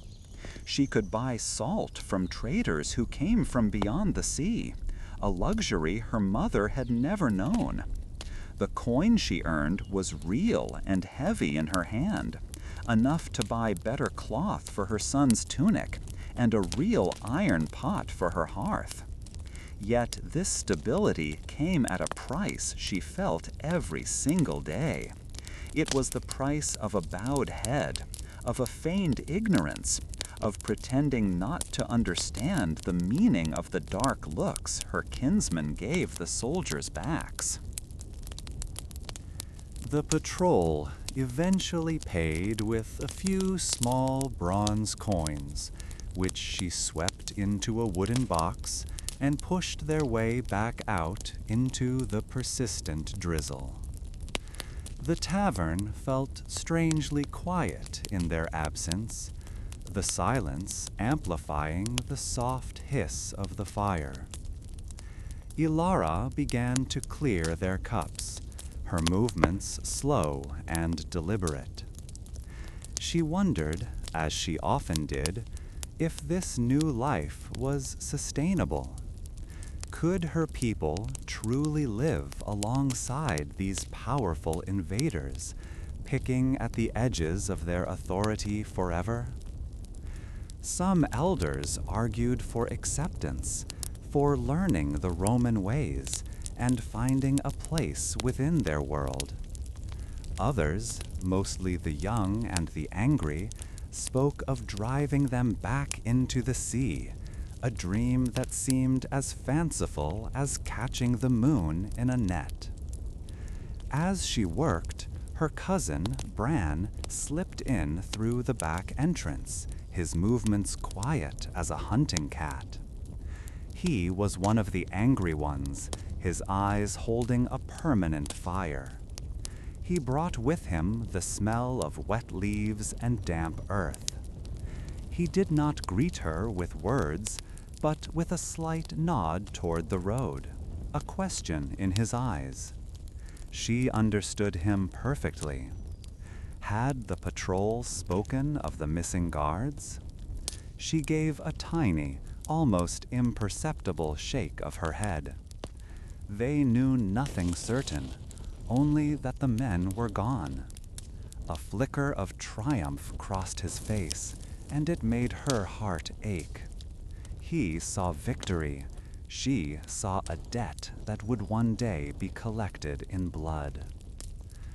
Bran spoke in a low voice, telling her that another wagon, this one carrying iron for the fort's blacksmith, was due to pass in 2 days. He said nothing more, but the implication hung in the space between them. He wanted to know the size of its guard, the time it was expected, any scrap of information she might have overheard. He saw her tavern not as a business, but as a listening post, and her role as something more than a simple keeper. She felt a surge of fear, cold and sharp. The soldiers were clumsy and loud, but their masters were not fools. The governor of this province, a man named Lucius, was known for his thoroughness, for his unforgiving response to open defiance.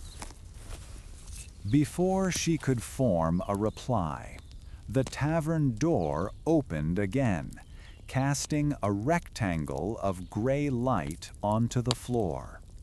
It was the centurion from the local fort, a man named Quintus. He was alone. Unlike his men, he moved with a quiet purpose, his eyes missing nothing. He scanned the room, his gaze lingering for a moment on Bran before settling on her. He did not sit, but stood by the door, his hand resting casually on the hilt of the short sword at his hip. He was not here for wine. The air grew still, the crackle of the fire suddenly loud in the small space. Ilara felt Bran tense beside her, his body becoming rigid with hostility. "Ilara," the centurion said, his voice calm and even. He used her proper name, a small detail that somehow made him more menacing. There has been some trouble on the road. Some of our supply routes have been interrupted. He paused, letting the words settle. We are looking for men who do not belong, strangers, perhaps traders who have lost their way, or hunters who have wandered too far from their own lands. Have you seen anyone like that passing through in the last few days? The question was simple, direct, and utterly devastating. It was a spear point aimed directly at her heart. She could lie, of course. She could say she had seen nothing, heard nothing, served no one but the local farmers and his own soldiers. It was the easiest answer, the one that protected Bran and the others. But Quintus was watching her face, his gaze intelligent and patient. He was a man accustomed to weighing words and judging truth. A clumsy lie might be worse than silence, confirming his suspicions and bringing his wrath not just on her, but on the entire village. Or she could tell a version of the truth, mention a few travelers who passed through, giving a vague description that could lead nowhere but would satisfy his immediate inquiry. Her mind raced, weighing the life of her cousin against the safety of her child sleeping in the small room behind the tavern. She thought of the Roman road, the symbol of both her prosperity and her subjugation. To betray her own people felt like a kind of death, a severing of roots that went deeper than memory. To defy the Romans, however, was to invite a storm that could wash away her entire world. The choice was not between right and wrong, but between two different kinds of ruin. She met the centurion's gaze, her own face as blank as she could make it, the mask of the neutral tavern keeper sliding perfectly back into place. She gave a small shrug, a gesture of helplessness. "Centurion, so many pass on the new road," she said, her voice steady. "Farmers with carts, merchants with mules, your own soldiers. They all look like strangers to me." It was not a lie, but it was not the truth either. It was a wall of careful words designed to offer him nothing solid to grasp. For a long moment, Quintus simply stared at her, his expression unreadable. Then, with a slow nod, he turned and left, disappearing back into the mist. Bran let out a breath he seemed to have been holding for an eternity.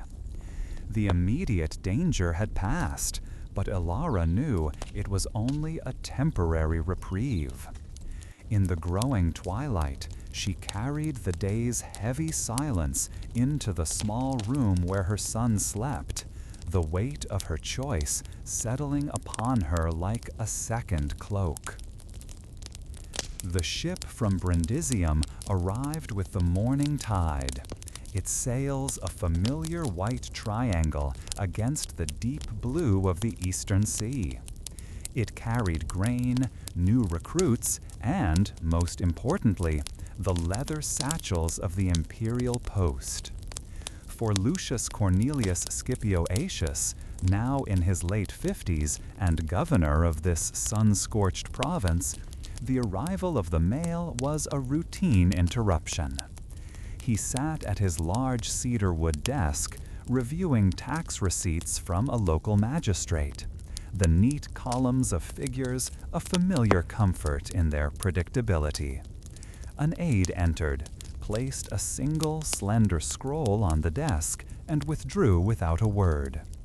The seal was not the impersonal stamp of a government bureau, but the small, intricate carving of his family signet, pressed into dark green wax. His wife's seal. He carried the scroll from the administrative wing of the palace into his private quarters, the sounds of official business fading behind him. Here, the floors were cool mosaic instead of stone, depicting a hunting scene he no longer truly saw. He sat in a heavy chair, its carved lion heads worn smooth by the years, and for a moment simply held the scroll. It felt impossibly light. With a thumb hardened by decades of gripping a sword's hilt, he broke the seal.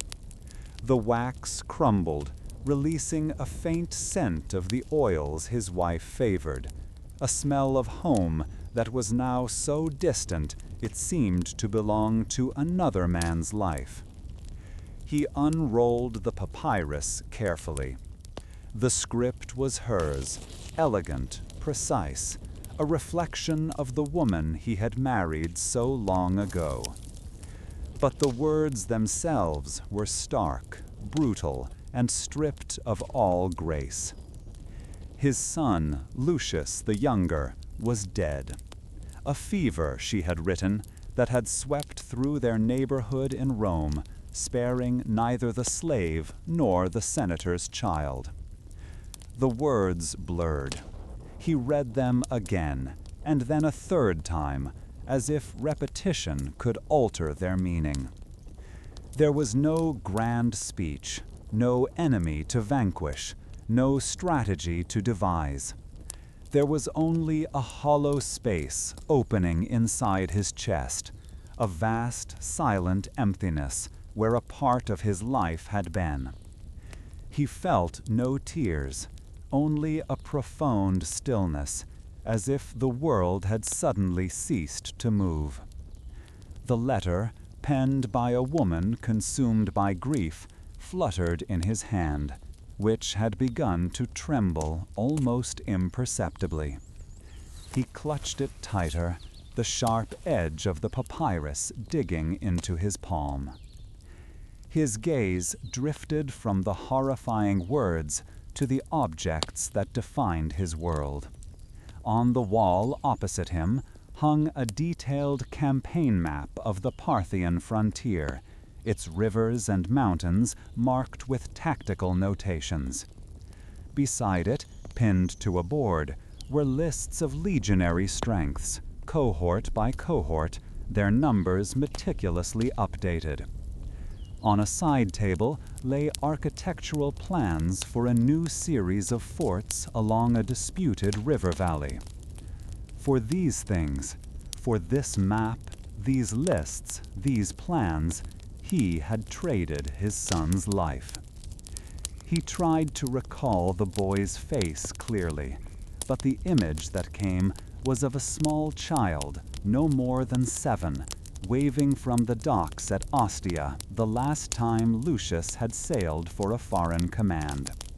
He had promised to be back in 2 years. That had been 10 years ago. For these parchments and plans, he had missed the moment his son's voice had broken. He had missed seeing him wear a man's toga for the first time. He had missed the stories, the arguments, the simple, quiet moments of a father watching his son grow. He had received letters, of course, filled with polite, dutiful updates, but they were no substitute for a life lived together. The command of 60,000 men, the governance of a province larger than all of Italy, the respect of the emperor himself, all of it felt like worthless dust in his mouth. The weight of his success was suddenly unbearable, a crushing monument built upon the foundations of everything he had lost. He had secured the empire's borders, while his own family, his own line, had been breached by a common sickness. A deep, instinctual need to respond, to do something, finally stirred within him. He reached for a fresh sheet of papyrus and a stylus, intending to write a reply to his wife. His mind, so skilled at composing dispatches, ultimatums, and victory reports, went blank. What words existed for this? The inkpot sat open, a dark, silent mouth. He could describe the deployment of a legion down to the last sandal, but he could not find the language to comfort his own wife or express the chasm that had opened in his soul. "I am sorry" was a pathetic insult. "He will be remembered" was a lie he told the parents of fallen soldiers. Every phrase that came to mind was a hollow formula, a piece of rhetoric worn smooth by overuse. He sat there for a long time, the stylus motionless in his hand, the clean papyrus a testament to his failure. A quiet knock came at the door, precise and apologetic. It was his chief aide. "General," the voice came, muffled by the thick wood, "the delegation from Palmyra is waiting. They need your judgment on the new caravan tariffs." The world had not stopped. The ceaseless machinery of the province ground on, demanding his attention, his decisions, his authority. The merchants of Palmyra did not care that his son was dead. They cared about the tax on silk and spices. The empire did not pause for a man's personal sorrow. Lucius found himself torn between the crushing weight of his private grief and the unyielding demands of his public duty. A part of him wanted to shatter the inkpot against the wall, to sweep the maps and plans to the floor, to howl like a wounded animal. Yet, years of discipline, a lifetime spent placing the needs of Rome above all else, compelled him forward. This was the bargain he had made. He had chosen this path, and its price was now being collected in full. With a slow, deliberate motion that required all his strength, he placed the unused stylus down next to the blank sheet of papyrus. He could not write the letter now. Perhaps he never could. He rose from the chair, the letter from his wife still clutched in his fist. He walked to a small wooden chest where he kept his personal effects, and placed the scroll inside, laying it beside a child's drawing of a Roman galley, the lines clumsy and full of life. Closing the lid felt like closing a door on a part of himself. He took a long, slow breath, the air in the room feeling thin and useless. He straightened his tunic, composing his features into the familiar mask of command, the impassive face of a Roman general.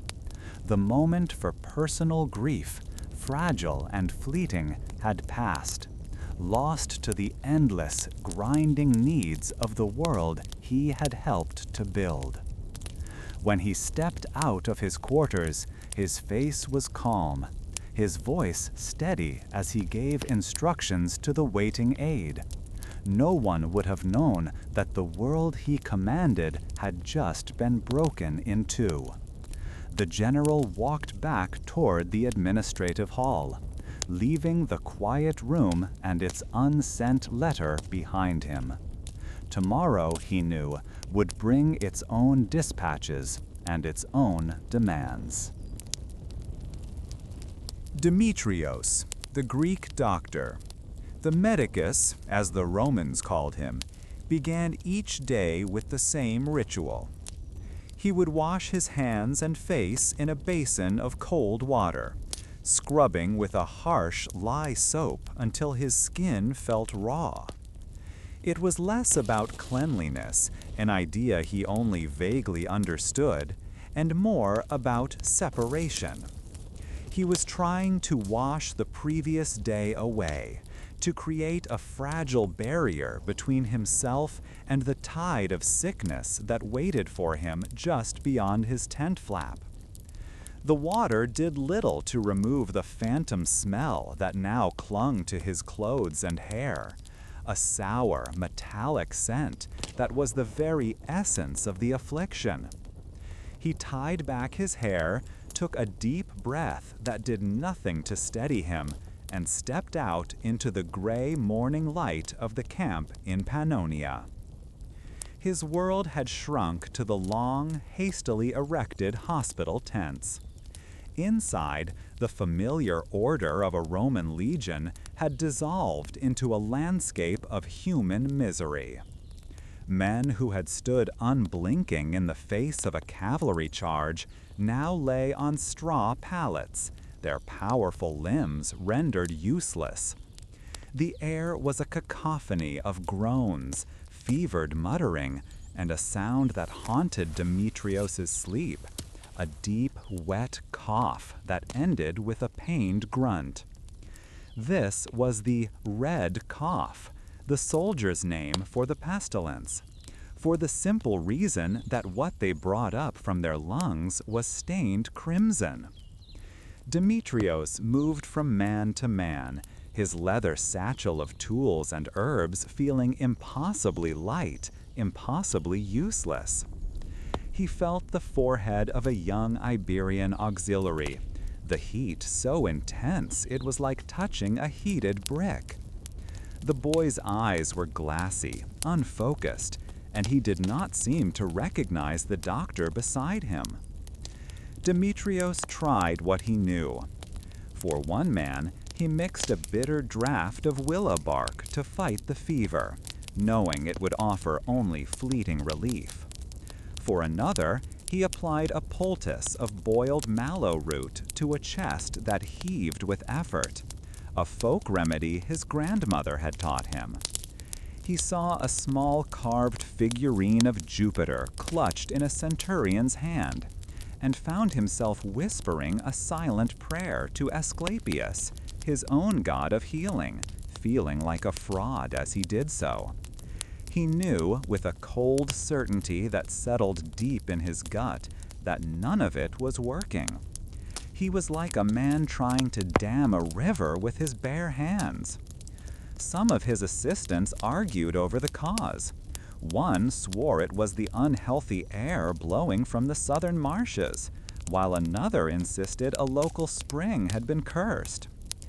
Demetrios suspected it was something else, something that passed from man to man like a whispered secret, but the shape of it remained a terrifying mystery. Each day, he saw small acts of courage that had nothing to do with battle. He watched a hardened legionary sit for hours by his friend's side, patiently wiping his brow with a damp cloth and coaxing him to drink a little water. He saw another group of men from the same cohort pool their wages to buy a few precious eggs from a local vendor, hoping the nourishing broth might give their ailing comrades strength. But he also saw the creeping fear. Healthy soldiers began to walk a wide circle around the sick tents. They would leave offerings of food or wine at the entrance, but few would venture inside anymore. The glances he received as he walked through the camp were a mixture of respect and a deep, primal avoidance, as if he himself carried the shadow of the plague with him. He was a priest tending to a shrine of death that everyone wished to forget. The meeting with the general was the grim punctuation mark to his morning rounds. Demetrios would walk to the command tent, a place of maps and disciplined order, feeling like a harbinger of chaos. Lucius Aetius stood over a large table, his face etched with lines of strain that had not been there a month ago. He did not look up immediately, instead staring at the neat rows of figurines representing his cohorts, so many of which were now hollow symbols. "Report," Lucius said, his voice flat. Demetrios swallowed, the dry parchment of his tally sheet rustling in his hand. 17 more passed in the night, sir. 42 new cases since yesterday's count. The 4th cohort is worst affected. We have less than half its number fit for duty. He watched the general's jaw tighten, a muscle twitching near his temple. Lucius finally looked at him, his gaze direct and piercing. "Any change? Your remedies?" The question was not an accusation, but a desperate search for a sliver of hope. Demetrios could only shake his head. "We are trying to keep the men comfortable, sir. That is all we can do." Lucius nodded slowly, turning back to his map. "Is the quarantine effective? Have you been able to stop the spread?" Demetrios hesitated, choosing his words carefully. "It seems to move regardless of our efforts, General. The men quartered near the river are falling ill just as quickly as those by the latrines. The cavalry, quartered on the far ridge, have reported only 3 cases." Lucius seized on the detail. "Why? Is it the wind? The water source?"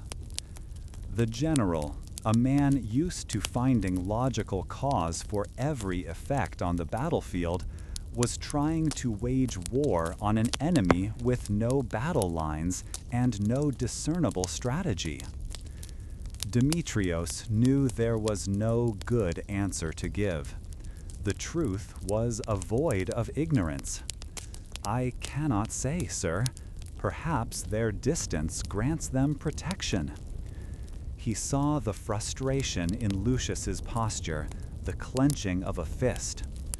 An army, the most formidable in the world, was being dismantled from within by an invisible foe. All of Lucius's strategic brilliance, all the discipline of the legions, all the strength of their iron and sinew was meaningless. The men were not being felled by barbarian spears, but by their own breath. The enemy was not outside the walls, it was already inside every man, waiting. Lucius finally dismissed him with a wave of his hand, his eyes already returning to the map, as if trying to find a weakness in an opponent who was not even on it. Leaving the command tent, Demetrios felt a profound sense of weariness that went deeper than physical exhaustion. He was not just fighting a disease, he was fighting the collapse of order.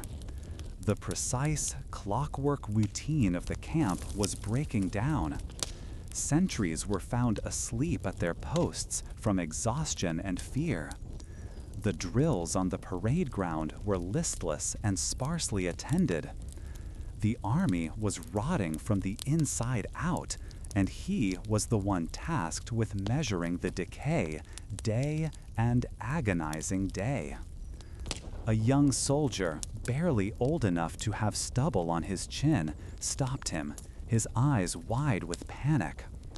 "Medicus," he pleaded, "my brother, he has the cough. Can you—" Demetrios placed a hand on the boy's shoulder, the gesture feeling hollow. He had no miracle to offer, no lie that would bring comfort. He walked back toward the groans and the fear, the place he now called home. The afternoon sun cast long shadows across the camp, and for a moment the world looked normal.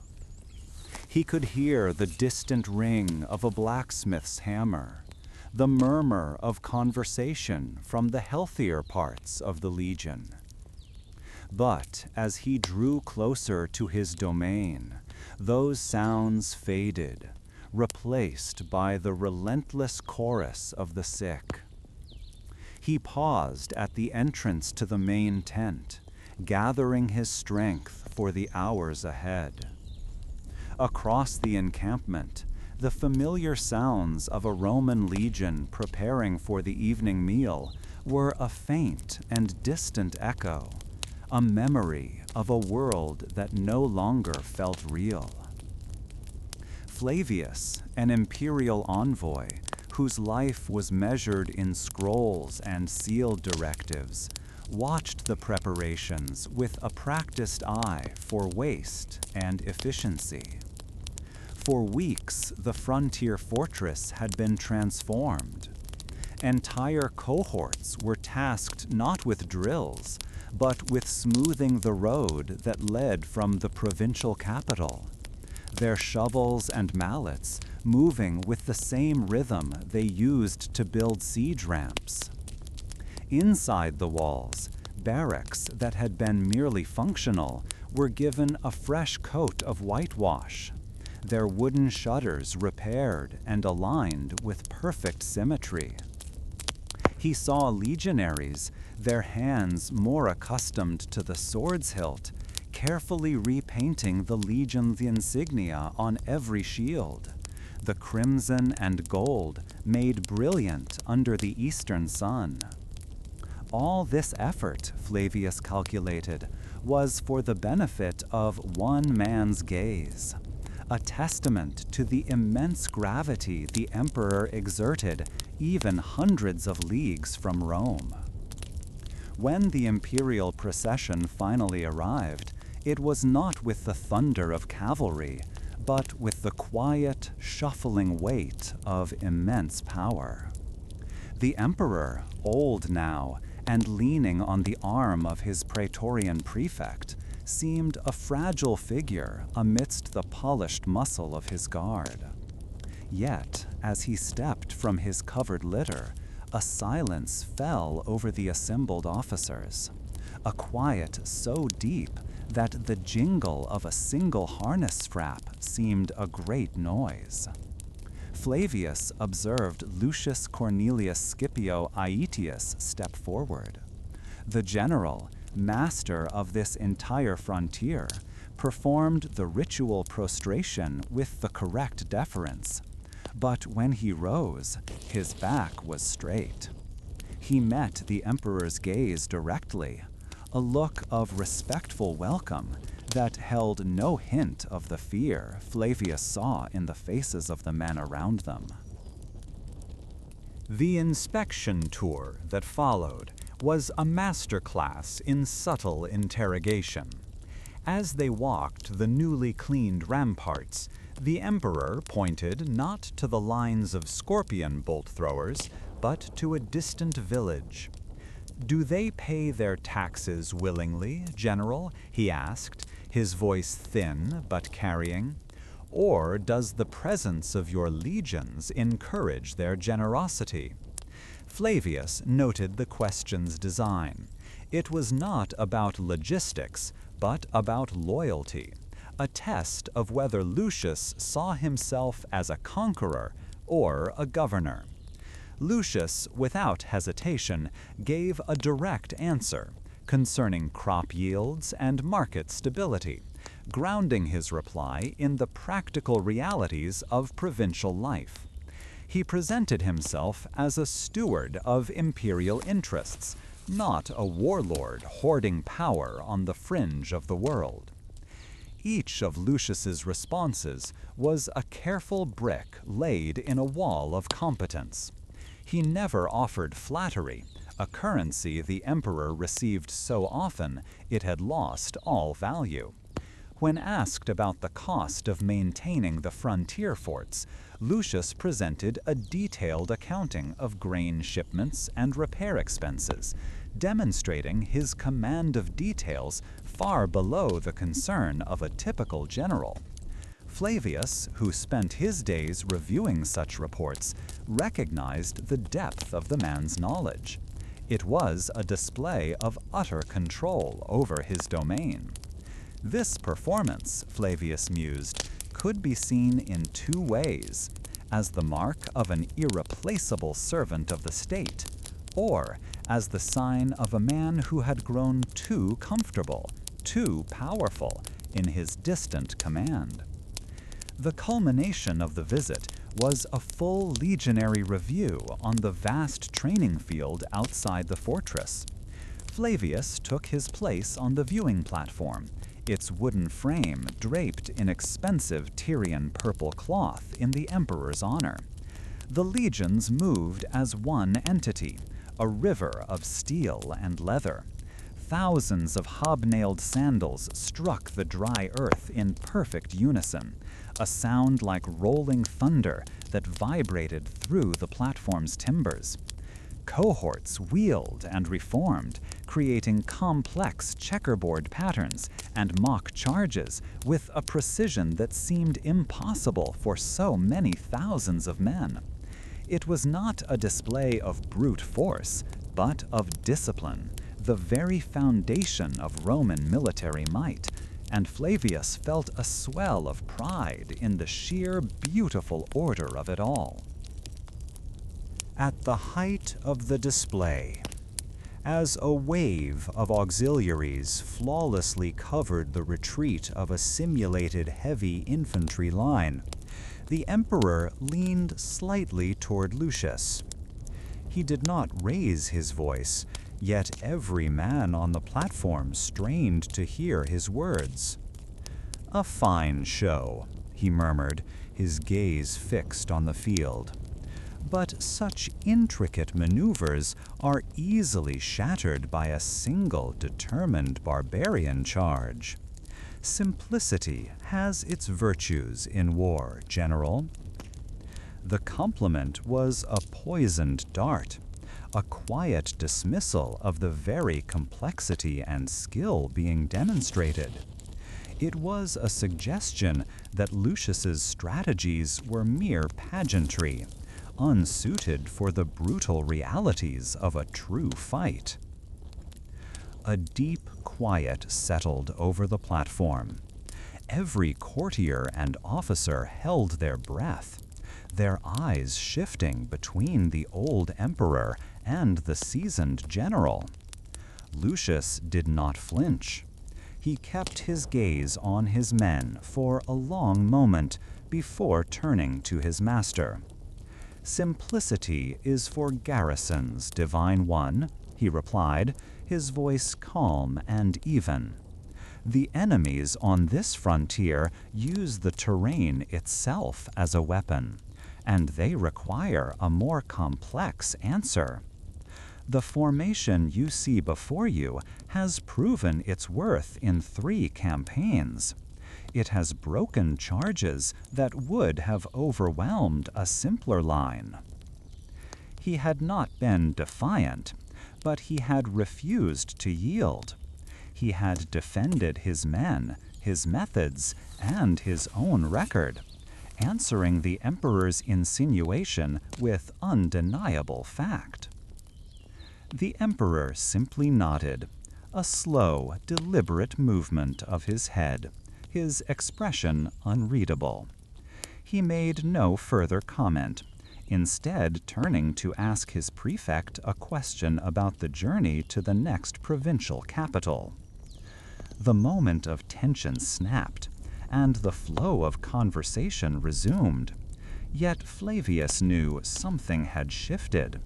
A line had been drawn on that dusty field. Lucius had been tested not on his loyalty, which was assumed, but on his pride and his autonomy. He had met the challenge with a soldier's directness, a quality that was valued on the battlefield, but could be fatal in the perfumed halls of the imperial court. Later that evening, as servants cleared away the remains of a lavish banquet, Flavius found himself thinking of the symbolism of the day. The emperor was the eagle, the great bird of Jupiter, supreme in the Roman sky. From his high perch he saw everything, and his shadow touched every corner of the world. His power was absolute, granted by the gods, and enforced by the very legions they had watched that afternoon. He was the center of the universe, the source from which all authority flowed, and even in his old age, his talons remained sharp, ready to strike at any perceived threat or rival. But Lucius, Flavius realized, was also an eagle. He was a different kind, one born of the crags and winds of the frontier. His domain was this harsh land, and he was its undisputed master. His eyes were not turned toward Rome, but outward, toward the threats that gathered in the forests and across the great rivers. He commanded the absolute loyalty of his men, not through divine right, but through shared hardship and proven victory. His strength was rooted in the earth of the provinces, a power base that was real, tangible, and far from the emperor's immediate reach. This was the danger Flavius would articulate in carefully coded language in his report back to his patrons in the Senate.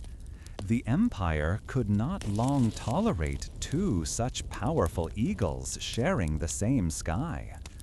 One ruled by supreme authority, the other by earned respect and proven command. Sooner or later, one would be seen as a challenge to the other. The great bird of Rome might become wary of the fierce eagle of the frontier, seeing in its strength not a defense of the empire, but a future rival for the heights. Flavius felt a sudden chill, though the evening was mild, and pulled his cloak a little tighter around his shoulders. He was a man of words and numbers, a creature of the system, but he understood power. He had just witnessed a quiet, bloodless clash between two immense forces. One was ancient, paranoid, and absolute. The other was vital, confident, and rooted in the loyalty of tens of thousands of armed men. It was a dangerous dance, and he knew with a certainty that chilled him to the bone that it was far from over. He wondered how a general, a man forged in the clear-cut decisions of battle, could possibly survive the shifting, treacherous currents of imperial politics.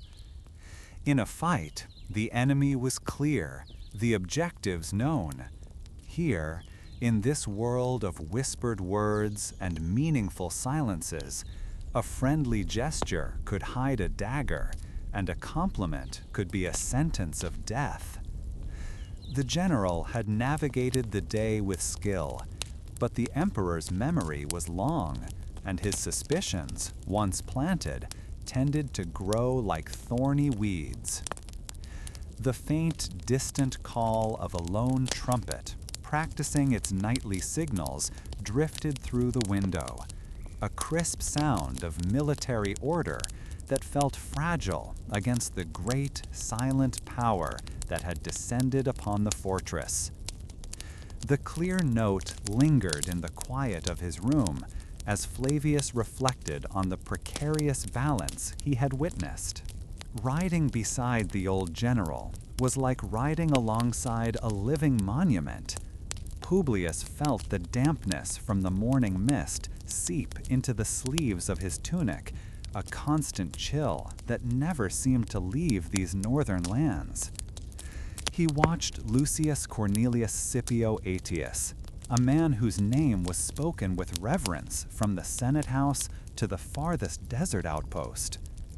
The general's back was still straight in the saddle, but his movements were slower now, more deliberate, as if he had to consider each one before acting. His gaze swept across the rolling green hills, but Publius sensed he was not just seeing the land before them. He was seeing the ghosts of other campaigns, other hills, in other, warmer parts of the world. The rhythmic clink of harness and the soft tread of thousands of sandals on the damp earth was a sound Publius had known his whole life. Yet here, beside this legend, it felt different, heavier with the weight of history. This weight was something Publius was acutely aware of. In his own saddlebag, he carried scrolls of parchment that were nothing like the worn, anecdotal maps Lucius preferred. His were the product of the army's new surveyors, filled with precise lines marking elevation, streams, and forest density, all cross-referenced with reports from a network of paid informants among the local tribes.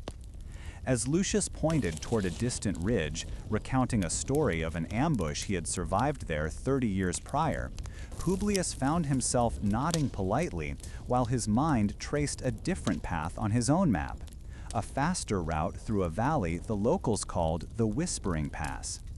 He respected the general's experience, a lifetime of knowledge etched into his memory, but he wondered if memory alone was enough to fight the wars of today. The tension between these two approaches came to a head in the command tent that evening. The steady drumming of rain on the stretched leather roof was the only sound as Lucius laid out his plan. His finger, gnarled with age, traced a slow, methodical path across a simple map drawn on hide. The legions would advance in full formation, building a fortified camp each night, clearing the woods as they went. It was a strategy of undeniable Roman strength, a slow-moving glacier of iron and discipline that would grind the enemy down. It was the way Lucius had won a dozen campaigns. It was safe, it was proven, and to Publius, it was fatally predictable and agonizingly slow. He listened patiently, feeling the eyes of the other senior officers on him, waiting for his response. When Lucius finished, a respectful silence filled the tent. Publius cleared his throat, the sound unnaturally loud. "General," he began, his voice steady, "your plan is sound. It guarantees our security."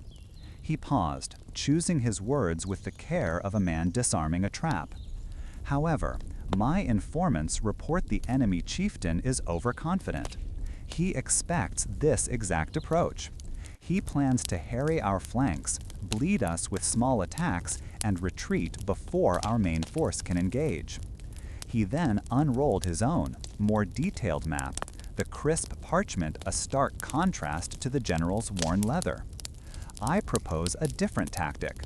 While the main force advances as you suggest, a smaller, faster column of cavalry and light infantry could move through this pass." He pointed to the route he had considered earlier. "We could strike their primary settlement while their warriors are focused on you. We cut off their supplies, sow chaos, and force them into a decisive battle on our terms." A low murmur went through the assembled centurions and tribunes. Some of the older men, who had served with Lucius for decades, shifted uncomfortably, their expressions a mixture of loyalty and doubt. A few of the younger officers, however, leaned forward, their eyes fixed on Publius's map, a spark of excitement in their faces. Lucius said nothing for a long moment. He stared at the new map, at its unfamiliar lines and annotations. He seemed to be looking not at a plan, but at a language he did not fully understand. His campaign had always been a matter of shield walls and engineering, of discipline that could outlast any foe. This talk of spies, of speed and deception, felt like something else entirely, a form of warfare reliant on shadows and whispers rather than the solid tramp of legionary boots. Finally, the old general looked up, his eyes meeting Publius's. There was no anger in his expression, only a deep weariness. "Your informants," Lucius said, his voice a low rumble. "How can you be certain of their loyalty? A bag of silver buys a man's words, not his heart. I have seen tribes swear allegiance in the morning and burn our supply wagons by nightfall." He tapped his own map. "I trust what I can see. I trust the discipline of my men and the strength of a Roman ditch and rampart. Your plan gambles everything on the word of a hired traitor." The challenge was gentle, but it was unmistakable. He was not just questioning the tactic, he was questioning the very foundation upon which Publius was building his career, a new way of war for a new, more complicated age. Publius held the old general's gaze, feeling the full weight of his legacy pressing down on him. "With respect, General, the Empire's borders are longer than they have ever been. We cannot be everywhere at once with our old methods. We must be smarter, faster." He gestured to his map again. "My sources are cross-referenced. A merchant's complaint about a blocked road confirms a warrior gathering. A farmer's grumbling about extra grain taxes points to a chieftain stalking his fortress. It is not one man's word, it is a pattern woven from dozens of small threads." He felt a surge of conviction. He knew he was right, but he also knew that to be right in defiance of a living legend was a dangerous thing. The decision had to be Lucius's, and the future of the campaign, and perhaps Publius's own career, hung on that choice. Lucius fell silent again, his gaze distant. He looked at the faces around him, the grizzled veterans who had followed him through deserts and forests, and the eager young men who saw the future in Publius's bold lines on a piece of parchment.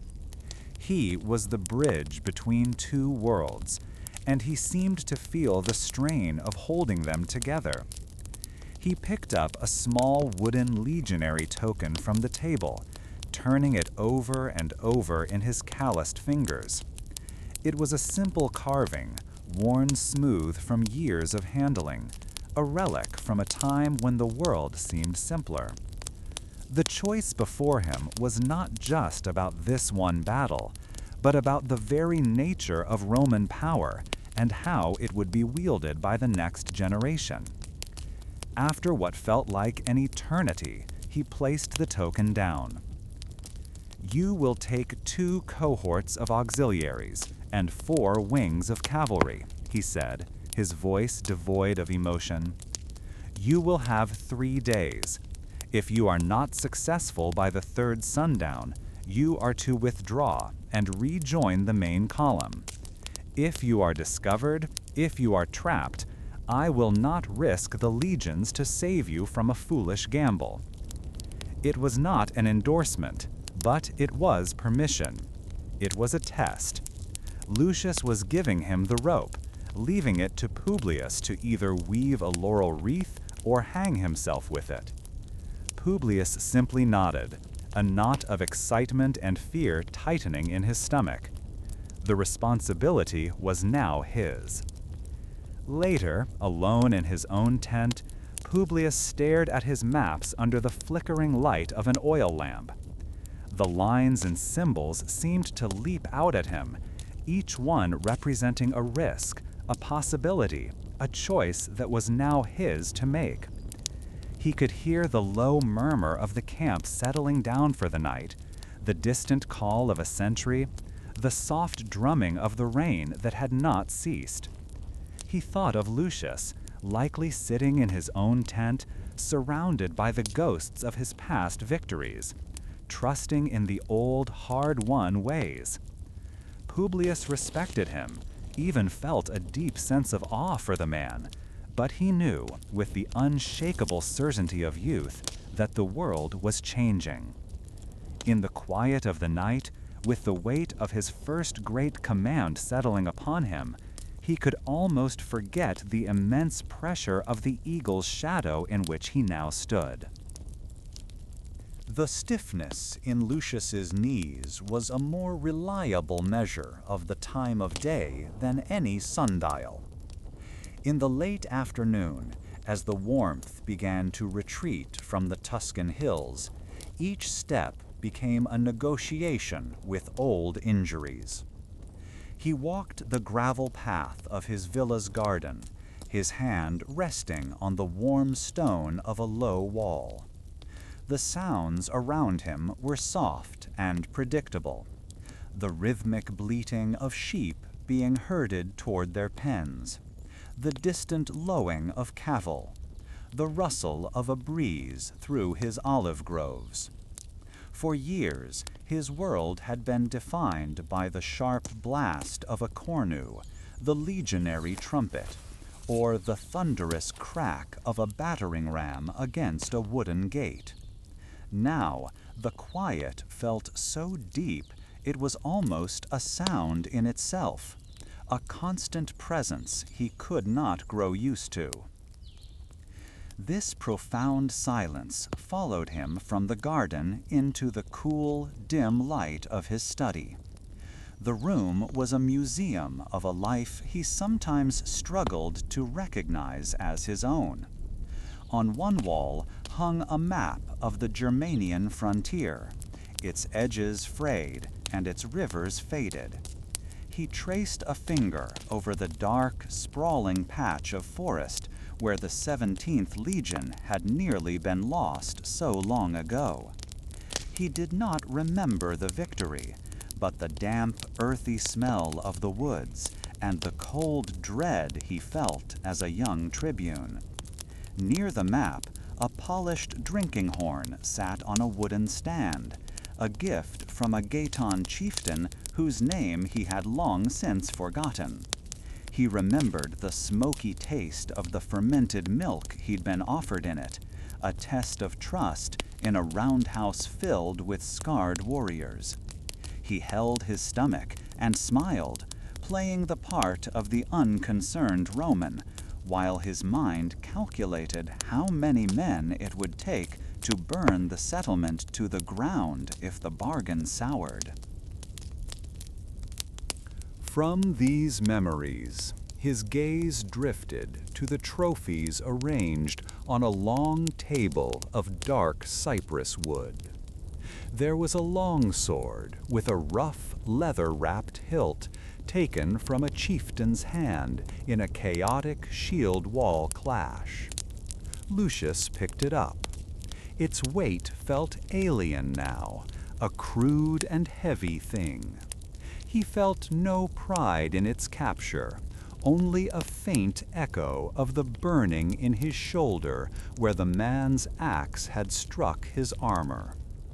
Beside it lay a gilded helmet from Illyria, a deep dent marring the intricate scrollwork above the brow.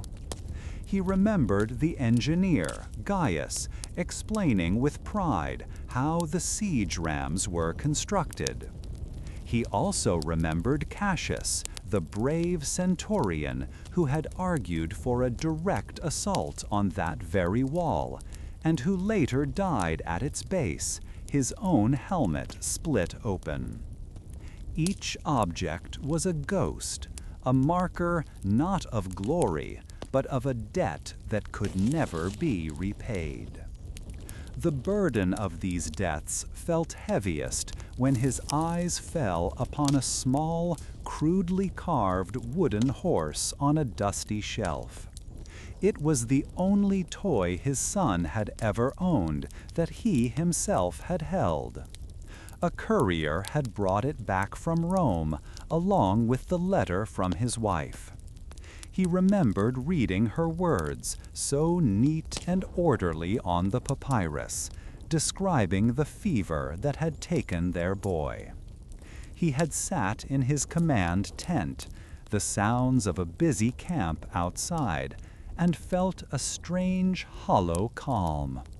He had looked at the campaign plans spread before him, the lists of grain shipments and troop rotations, and understood that the empire demanded a man's entire soul, leaving nothing for a grieving father.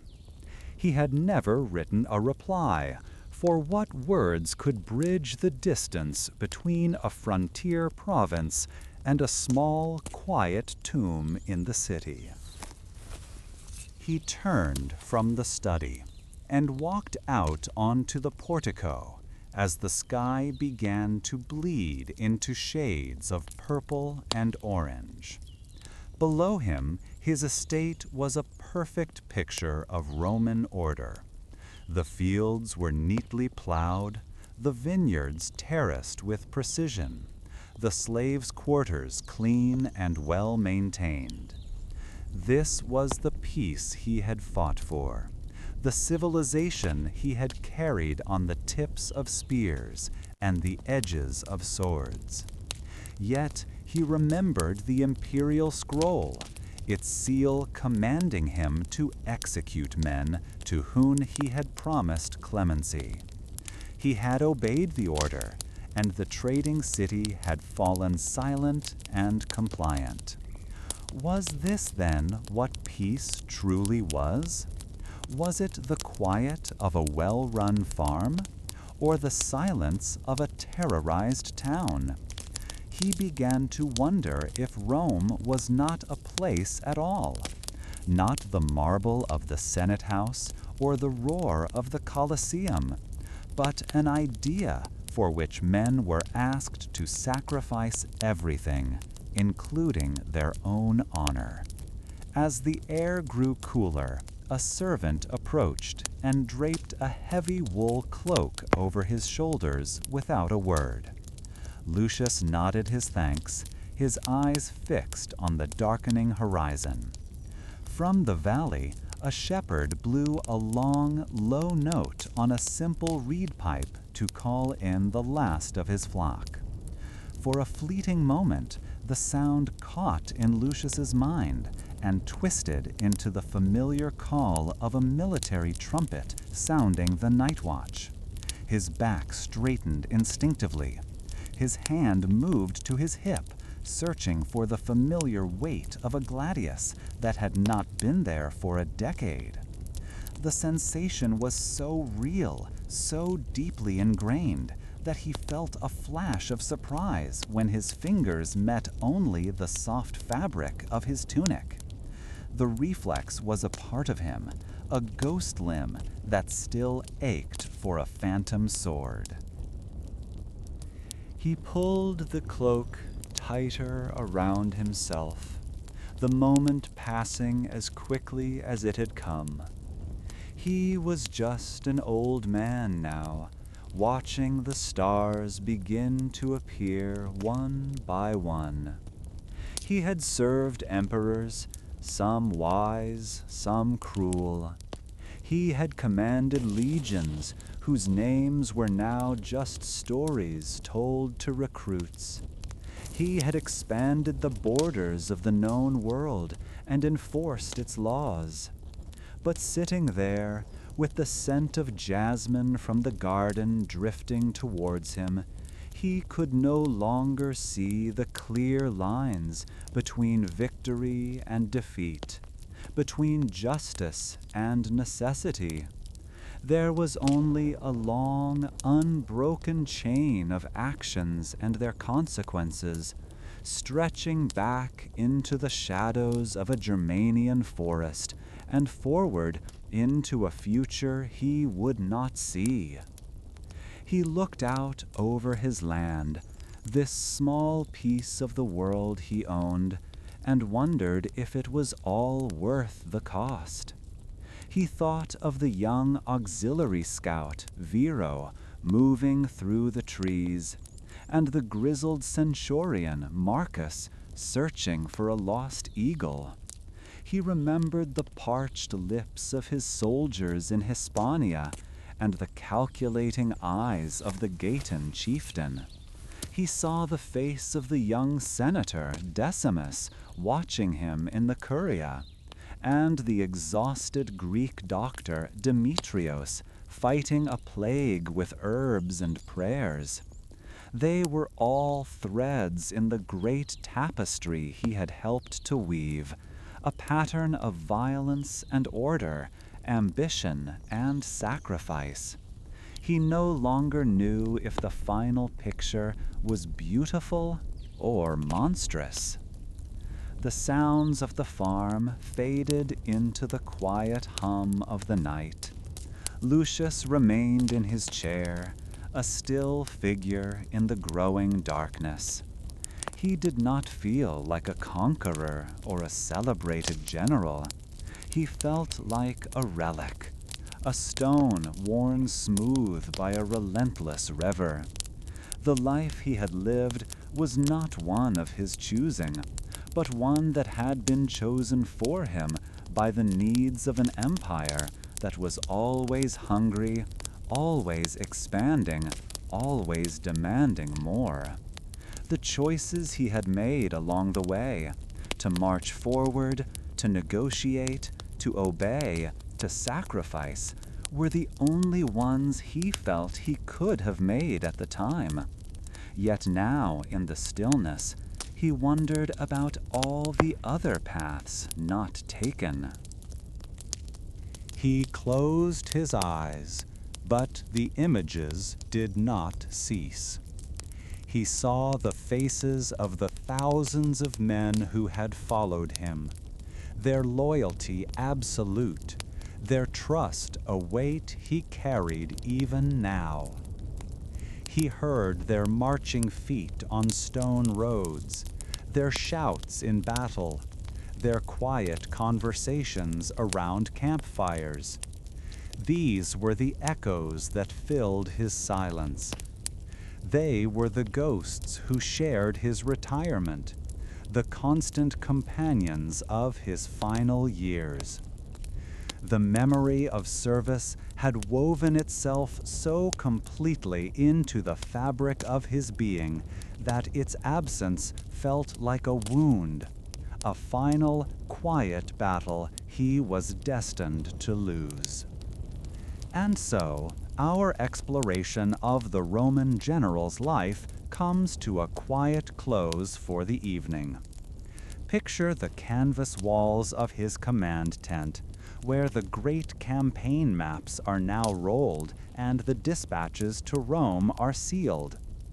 The immense weight of command, the welfare of legions, is gently laid aside until dawn.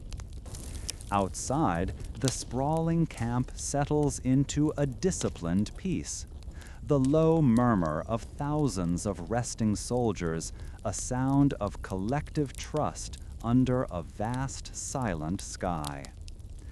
Just as that general could finally cede the day to the quiet watch of his sentries, allow your own mind to find its peace. Let the day's strategies and concerns fade. May your rest be as profound and restorative as that of a leader who knows the morning will bring its own duties. Sleep well, and let the gentle silence of history be your comfort tonight.